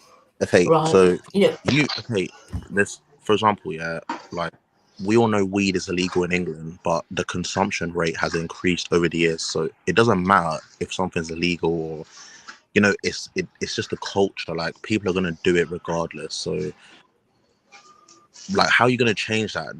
It's actually a serious problem, because even like I say, I keep mentioning this point, but even the people on the right are liberal. Like, it's how are you gonna change this? This is like a major issue. You can't just make something the law and think people are gonna follow it. Well, of course, it has to be done gradually. So you have to talk about it, right? So really, ideally, the media does a shock horror. What's it? Secular Koranism? It's fascist. It's Islamist. It's blah blah blah blah blah. Even bad publicity would be helpful, right? And they know who I am. They just don't want to talk about it. And a lot of people on the dissident right, they're mostly bachelors, right? Greg Okay, but how are you Johnson. going to? But how are you going to gradually introduce it? Like, would you like what? Like, how would you actually bring about the topic, or where people are ready to even hear it? Because you know, when you say certain things, it's like buzzwords come into people's minds and they shut their brains off. So how are you even going to get to that stage where they're even going to be willing to hear you out and actually listen to what you're saying? It has to come from the media. So really, in theory, whatever media outlet who decides to talk about it. But now, because of Twitter, you can have like alternative media. So is that what you wish for? Like, do you want your idea to like go viral on Twitter? But how would you start that process? Because even in my generation, there's all these podcasts about like, you know, like what we talk about, like all the But they fornication. have no solutions. But at the end of the It's day, just a no one actually wants to give it up. Look, I know most members of the dissident right. You know, they've already heard my idea and they hate it and they, you know, want to deprive it of the oxygen of publicity. That's what they're trying to do. But I think what's happening now is people at least asking obvious questions like, can we do this? Can we do that? And, you know, what if blah, blah, blah. And I think some of it will be useful. And you know what, particularly about what I propose, even if you hate the idea, the abolition of inheritance tax would be so attractive to so many people. I mean, you know, middle class people, they know they're being taxed to death by the government, who doesn't care. You know, it's like, well, we'll just tax whatever. You pay tax on it, you know, when you were working and when you were, you know, and then they tax your pension, and then when you're dead, they're going to tax you 40%, you know. But just to say that by adopting secular Koranism, they can just abolish inheritance tax, it might be quite attractive to, you know, middle class, educated people. But as I say, I need high caliber people prepared to challenge me about it. And, you know, maybe the reason why they won't is because they're too controlled or they're too Islamophobic or they've given up. I mean, I know most of these people, right? And they can't actually argue about it because they haven't got a better idea under Christianity. How are you going to do it under Christianity? You're going to just, you know, revive all the old laws of, you know, blasphemy. Well, that's not going to work either. So what else is there? I mean, I knew that plan. No, and that's why I said we're gonna have to compromise, you know. So I don't mind doing that. Well, we don't even know who we're negotiating with, right? You say we. Who do you mean by we? Do you mean the Reform Party? Do you mean the Restore Party? I mean, do you have their attention? You know, you don't even give your name, so we can't, you know, really take anything you say seriously unless you know, at least give a name. And of course, even if you did, you're very young and you don't really have the authority. And basically, neither Restore nor Reform are talking about any of these issues. Yeah, that is a big Maybe problem. David. Pardon? And yeah, I find that a big problem because, I mean, why not? Like, and yeah, because it's just easier for them to go on about Muslims and immigrants because they think, oh, well, at least everybody agrees that they hate them. But it's like, you know, they always do it like that. You know, and for you know, the nationalist parties, I mean, you know, sadly for them, that they're mostly unmarriageable men, and they already know nobody wants to marry them, so they can't bring themselves to support marriage, right? And they're not middle class, you know, to be fair. These nativist parties. So they can't support these middle class things, and they'll probably always, hate the middle classes anyway. And these think tanks, I mean, I was talking to this, neighbor about think tanks. It's like, no, the think tanks are utterly controlled. And yeah, I mean, some of them are quite prestigious, but, you don't know who they really are. And they all sing from the same hymn sheet. So, forget about them. And they all support more war, which just means the next generation will have to pay in taxes their stupid wars and their stupid spending programs. Claire, can you address the comment section? I think some girls trying to have a convo with you.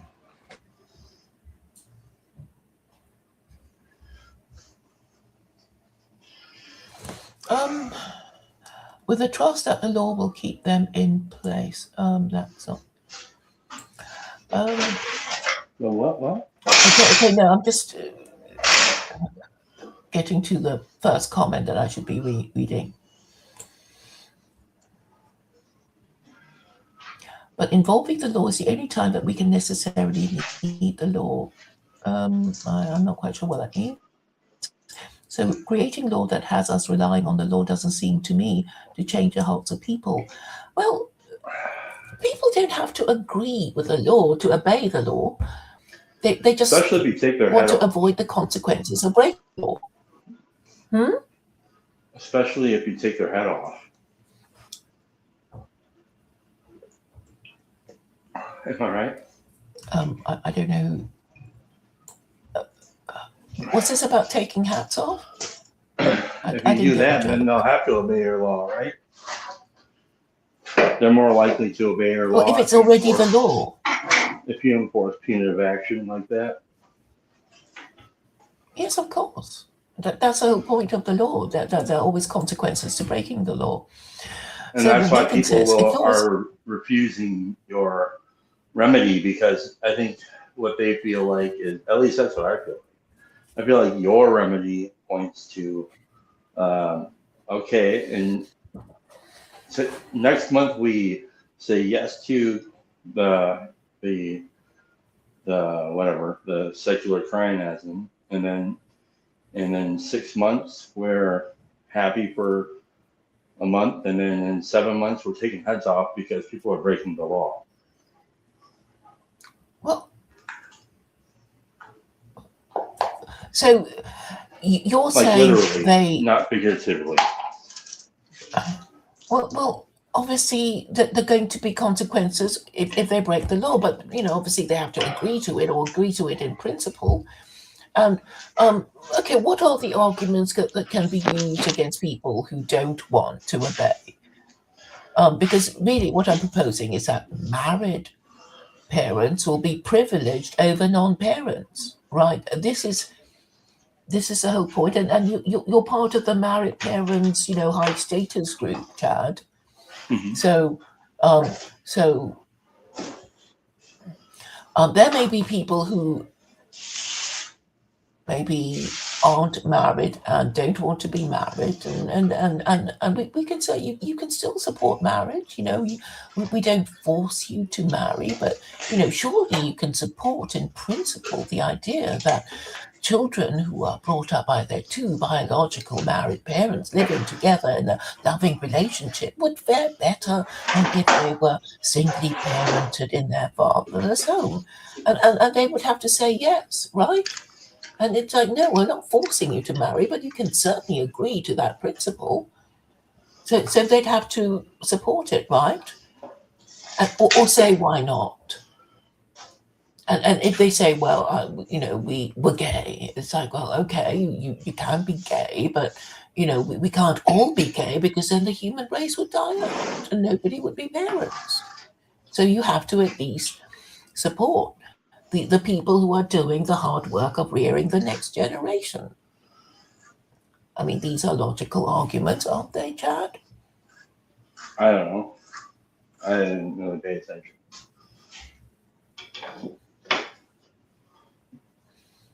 Oh, I think that would work. I mean, so I can imagine, a gay person saying, but what about our loss of status? And it's like, well, but you're not, doing the hard work of rearing the next generation. So why can't you at least, encourage the people who are, by giving them a higher status since they're doing the harder job, right? They have to, you know, parent their brats, right? And pay for them to holidays and school and all sorts of things. So you should be at least saying that they are higher status than a confirmed bachelor, for example. I think that's fair enough. Sure. Yes. I think it's a different, a matter of nations, different things. So like you're dealing with a completely different set of outcomes in your nation and in our nation. No, it's the same. We all have the same social problems, complaining about immigration. And this is all linked because, obviously, It's if you not have the a same. labour shortage, then you will be importing immigrant labour. I mean, that's why then, that's why they're in the West, right? It's not the And same. it's not the I same think as what? No, I think your situation, your context is different than our context. We're not dealing with the same things. Aren't we? No, I don't think so. How is it different? Because I think America's like 50% like European, whereas the UK is still like 81% or something. What do you mean European? Oh, I thought We're you were like talking 100% about. American. Well, I thought you were talking about demographics. My bad. I got confused. No, I was thinking of like, I think there was like this weird number that I heard the other day or something like our like the amount of money that the average American makes compared to what you guys are doing over there. Like your economy is like really, really bad. Really, really, really bad in comparison to ours, even in its lowest. Yeah, it was the lowest state in America has a higher GDP per capita than Yeah, England. big differences there. And that's going to make a big difference in a lot of different things. Not only that, but we have, we might bitch and complain a lot about that stuff. But I think that we are dysfunctionally, we just got it better. We got it made in a lot of ways, a lot better than what you guys have, I think.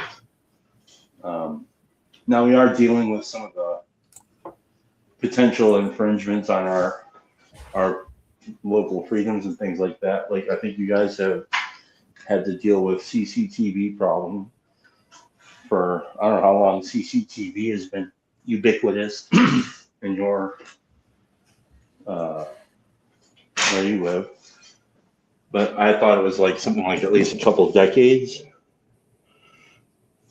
Whereas over here, it's like right now we're just now dealing with a problem with these flocks, and we actually can fight about it and talk about it and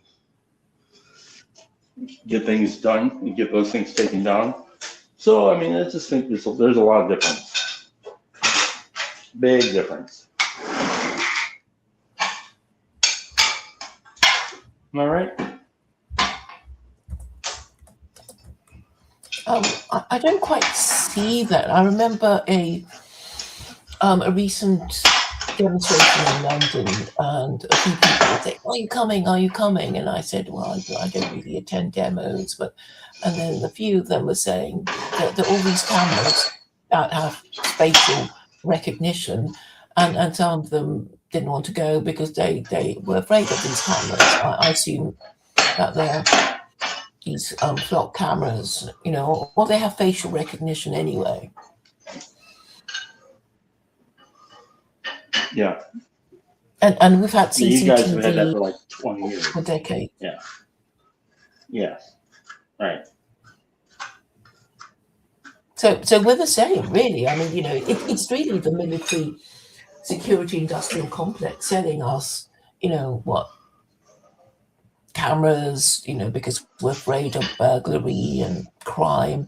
And they could easily fix the situation by having punishments that fit the crime, but it's too obvious. So they say they just want to put us in a state of fear, so we will buy their surveillance equipment.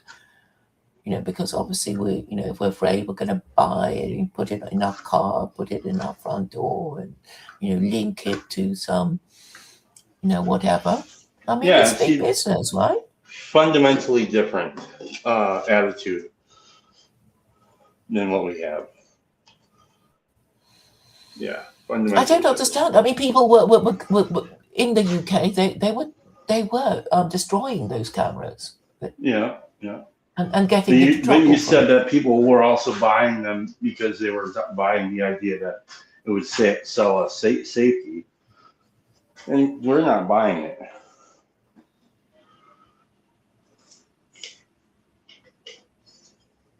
You're not. So, anyways, that's one. No, I think most of us are not. When you wake up to it, like, oh, what the fuck? What was that? What's happening?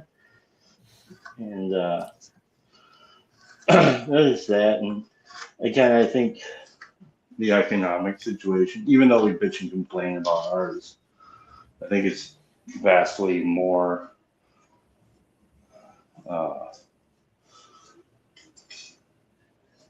more secure. I think there's a lot. You think America's more? You think America's lower crime than Britain? No, economic. Yeah, I don't know about the crime. Well, yes, because you have the bigger economy. Yeah, sure. And we're talking about cost purposes. But I'm also talking about I'm talking about kind of like the social or the kind of attitude around how we view things, like our freedoms, our plight, all of these things. We're different in so many ways that I think you guys would be actually more likely to adopt the Sharia law, secular Koranism, than we would. I just think that's the case. Why? I don't see how all this talk about cameras means. Because you think your economy is doing better, and I'm pointing to our basically. I'm pointing to like the I don't know how to say that. There's like our like the spirit, our spirit, something like that. I don't know how else to say it. What, the American revolutionary spirit? No, I think we're more unified than that.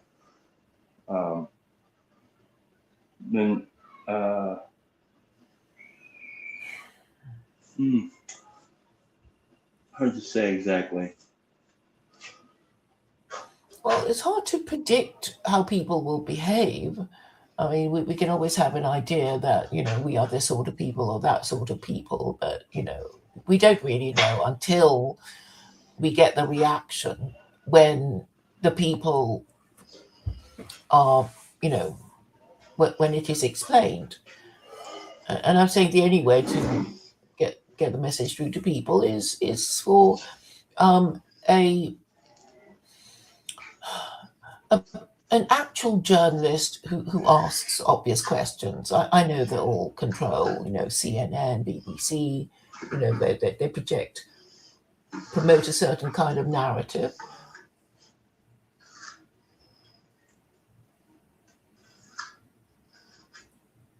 And I think maybe on YouTube people have more access to a different narrative, and maybe we're on the best platform to do it in.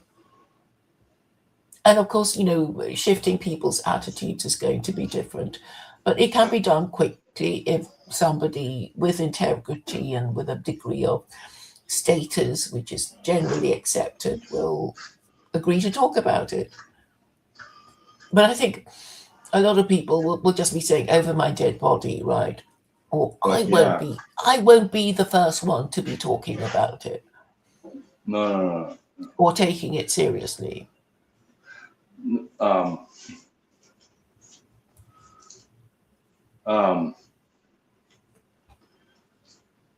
I think Americans complain a lot, and we do, but we don't really want to change. We really don't want things to change.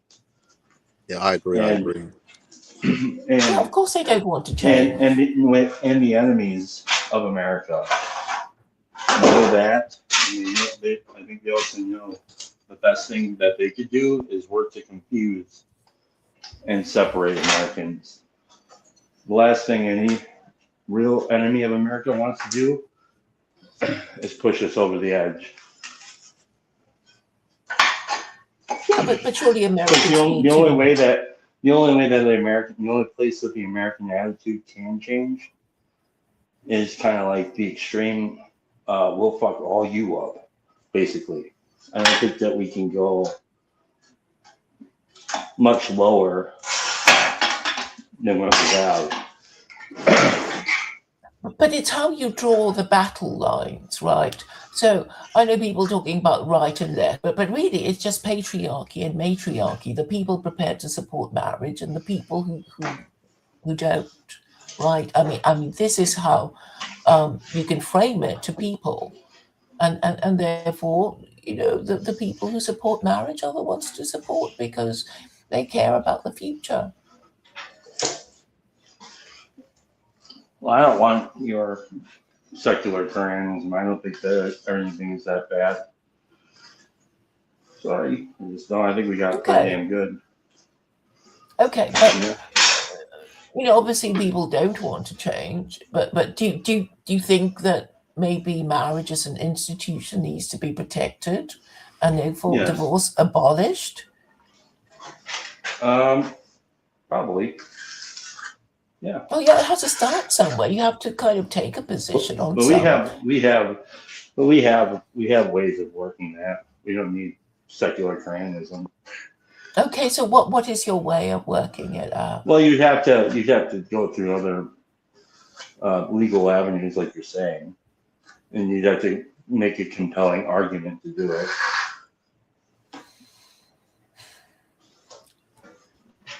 Well, I suppose get enough people to co-sign it. But before you even do that, you have to change the culture because as we how saw can you change the prohibition, culture without changing the law? because it's horse and carriage, isn't it? the law is downstream from the culture. How if can you just prove that? Because I can tell you my own experience. I already told you how my attitude around marriage changed, and I'm part of the culture, and it wasn't the law that did it. What was it that did it? It was just a time in your life when you fell in love. Well, yeah, some of it is like hitting bottom in a particular way, and then the other part of it is having somebody lay out a compelling argument for it. That made a lot of sense, and then just seeing the truth in that, and then making the leap. Yeah. So, what happened to you?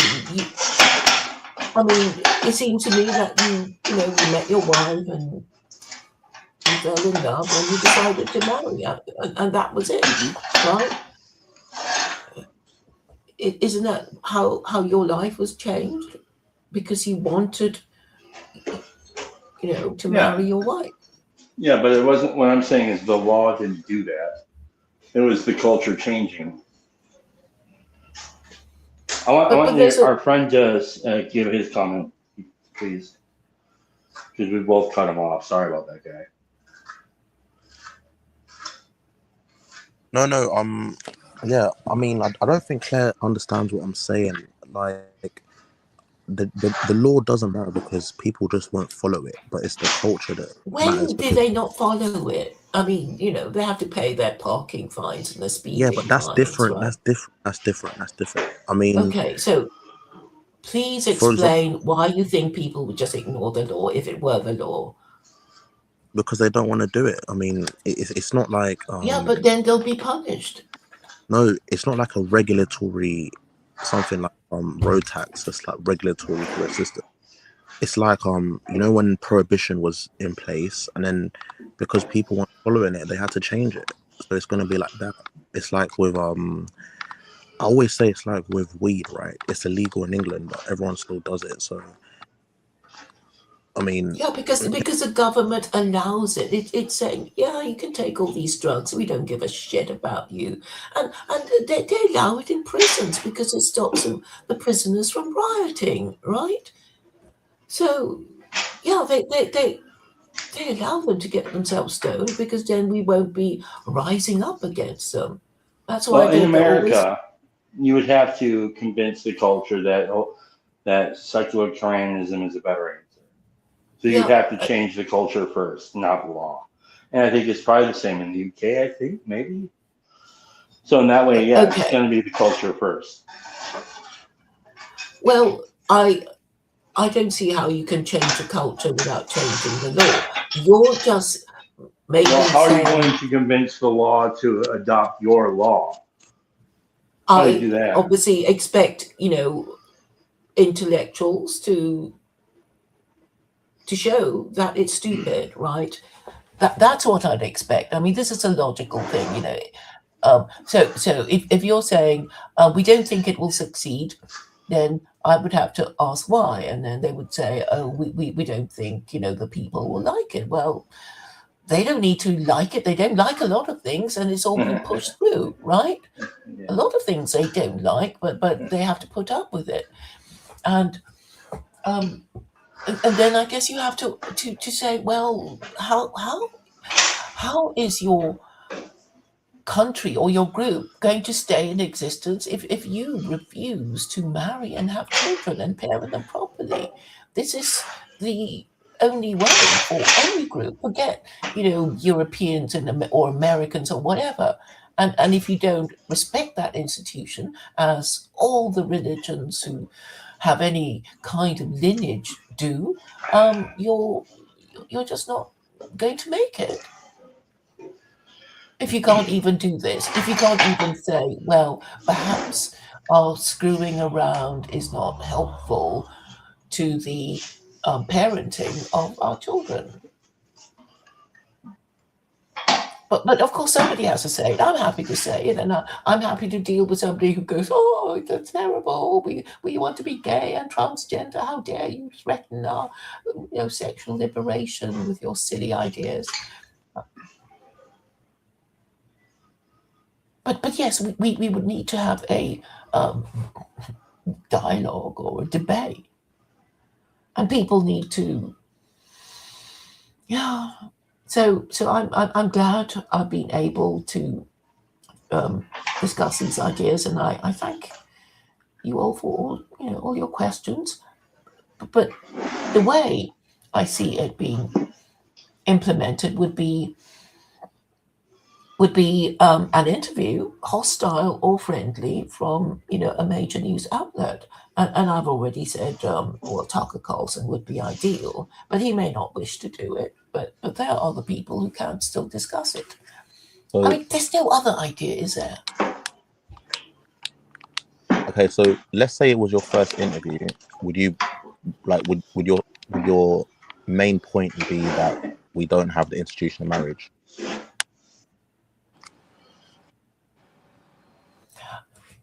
If we do not respect the institution of marriage, we do not respect the idea of continuing our group by producing young and rearing them properly. So we don't deserve a future, do we? We can't even be bothered to have offspring and parent them properly, or just even support the idea that, well, it would be better if they weren't mostly growing up in fatherless homes. I mean, then I guess we don't deserve a future, do we? I mean, if you're going to say it's better if we just all became gay and transgender, then yeah, I guess we don't deserve a future.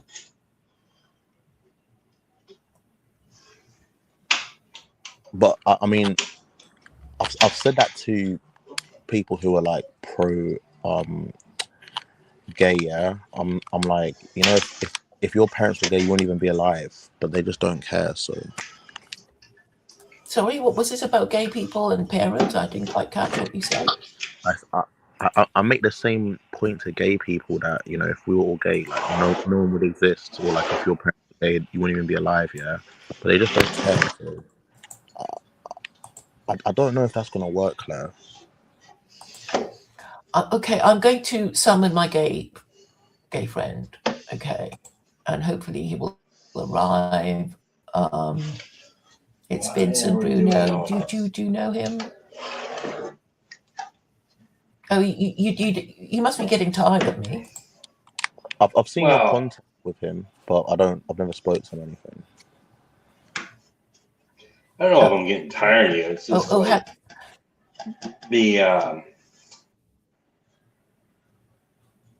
the topic is a little boring now. That's all. Is it? Okay, well then you probably want Vincent to kind of liven things up a bit. I know he's just there, so I hope he'll come. It'd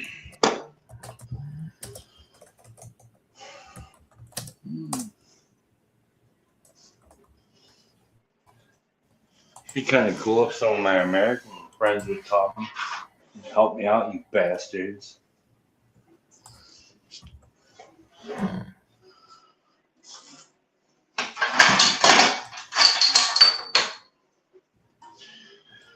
I mean, Vincent has, quite a few ideas, and he's also concerned about immigration.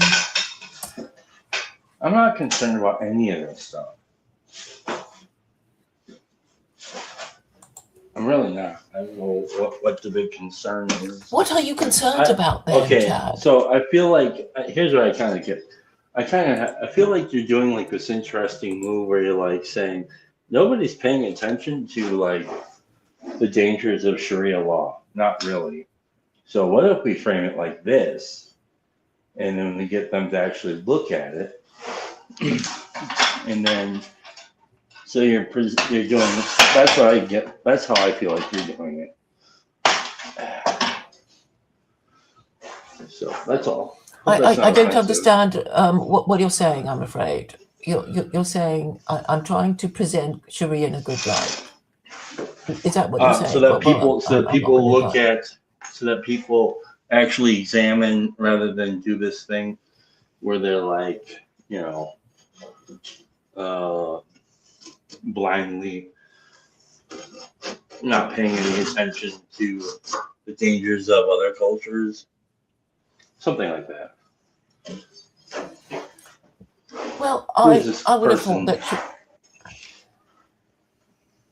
Vincent. It might be. Yes, it's Vincent. Okay. Hello, Vincent. Hello, am I on the stream? Yeah, you're on the stream. You are. Oh, what are we talking about? Hello, mate. Who's that? Secular Koranism. but I think Chad is getting tired of it. But It's just boring. Okay, we can talk. Did you send him your web? Did you send him the blog? I don't read blogs. I don't know how to read. No, but she did. But I've been reading the 2 book. hours. Oh, you've been reading the book on the stream. My book, I mean. Plus, I'm aware of Claire for like, I don't know, how many years now, Claire? 3 years? 3 years, something like 4 that. years. Yeah. Well, mate. But she said something that you would have something to say about it. Something. About what? I don't know. She was saying because you're gay that you would have something to say. I don't know. Well, about secular Koranism. Oh, well, I mean, if you admit to being gay in public, it's a lewdness violation, and you would probably be whipped 100 times, but which I don't agree with. No, I think the actual point was she was saying that if we were all trans and gay, like we're not going to exist anymore. And I said that gay people don't care about that, because when you tell them that, if we were all gay, no one's going to be alive, or if their parents were gay, they wouldn't Okay, but exist. that'll never happen. The whole world See, they won't just ever don't care. become So gay. that was my The, point. no, the whole world won't ever become gay. I'm gay and I care about population. The only reason I don't have children is I can't afford it. But no, gay people care about population. They care about the health of the population. They care about the continuance of the population. They may not be breeding themselves, but they have aunts, their uncles. They have nieces, nephews, So cousins. as like a gay person, what are you, like, in your worldview, what are you actually worried about? Because I think Claire mentioned that you had some issues on immigration, but like what else are you actually like worried about? Well, I'm worried. It's not just because I'm gay doesn't mean that I'm not worried about immigration or that I'm not worried about this or that or No, I'm I don't. asking like in your worldview, like what are you worried about? Like I'm generally asking. I'm worried about the quality of the population that's being produced. Okay, can you elaborate? Like, can you keep going? Okay, well, I think that um, I don't believe in just breeding willy-nilly. I don't believe in just doesn't matter who you breed with, sick, or not, or sane or not, or whatever. I think that it's very important to have healthy bloodlines that are physically, mentally, and emotionally healthy, and who also have good input from outside stimuli, who are being raised by good parents. I don't think that, not that I'm stopping people from breeding, but I think that there's a lot of criminality being bred. I think there's a lot of sickness being bred. I think there's a lot of mental illness being bred. I think there's a lot of drug addiction being bred. I think a lot of this is happening. And I think what's also happening is that the people who are strongest and healthiest, who have the ability to really carry the race forward, are foregoing having children because they want to have jobs and careers and things like that instead of having lots of children. And the only people who are having lots of children are, people who are disadvantaged, which is going to make more difficult for the human race to advance.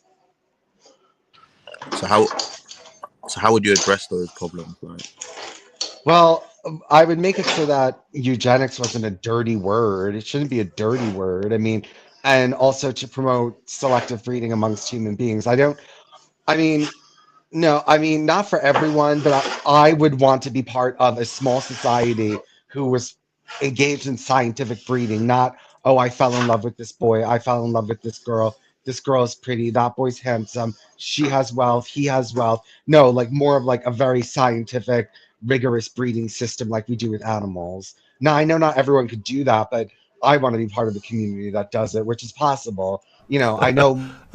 No, well, we don't do that. Um, Continue. Sorry. Yeah. I'm just being silly, but I also think, no, that's horrible.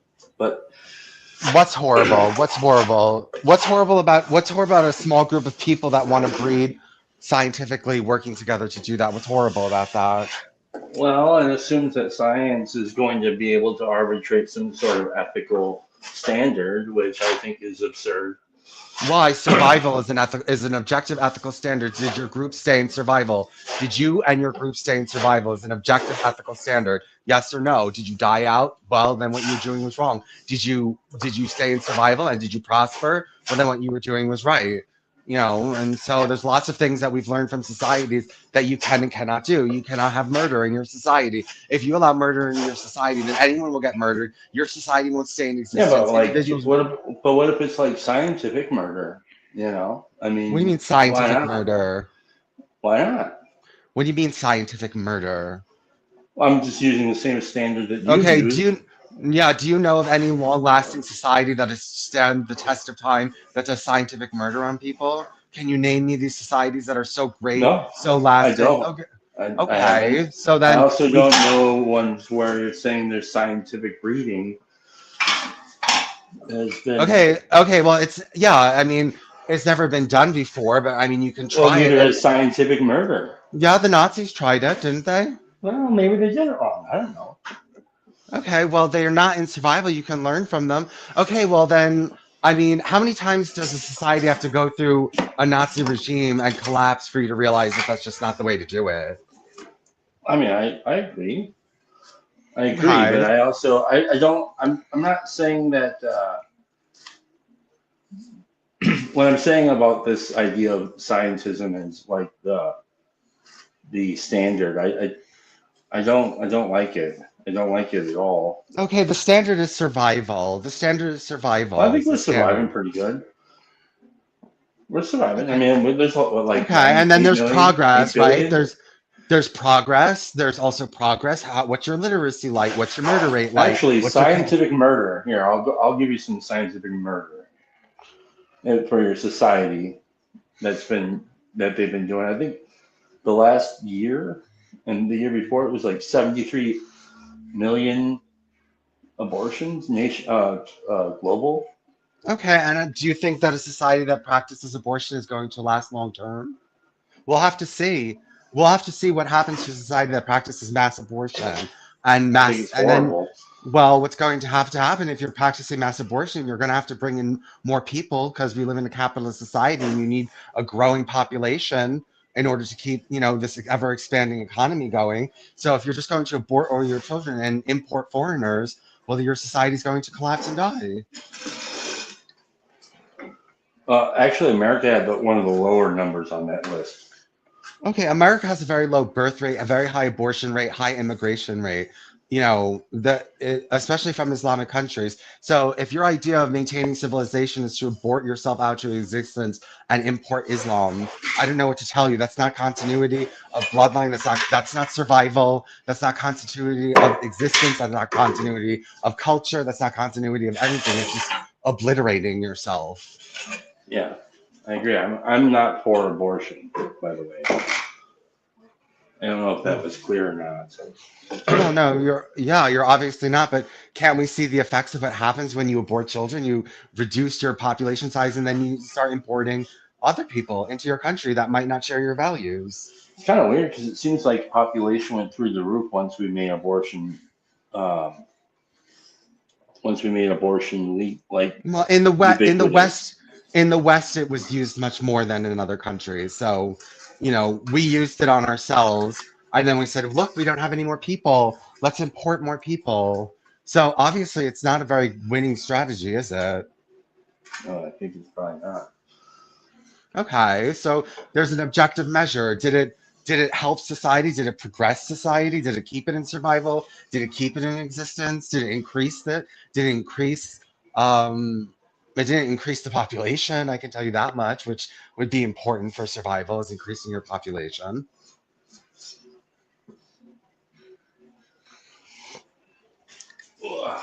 Sorry, I'm focusing on this.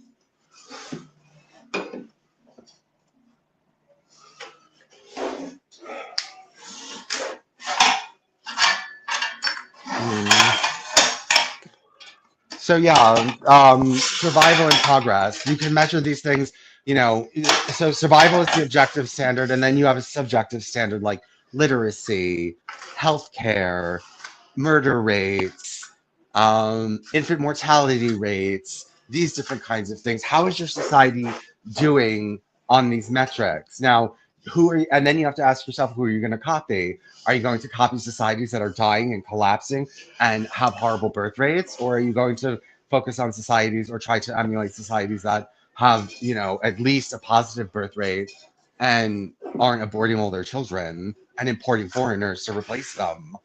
But Vincent, why do you think you're in this position? Like, why have you adopted this suicidal policy? What? I haven't adopted any suicidal policy. What are you talking about? I'm talking about your country. Because you know what? It was never tried before, and people thought that it's been tried now, and we know what the ultimate outcome of it is. We know what the ultimate outcome of it is. So You know, it now obviously needs to be corrected because there's scientific data. If you're not reproducing and you've made your population static by only having a 2.1 birth rate, and then you're importing people who have a higher birth rate who don't share your culture, that's not cultural continuity. That's not survival. That's not survival. What is American culture? Well, I mean, I guess the Constitution, which can be replaced, right?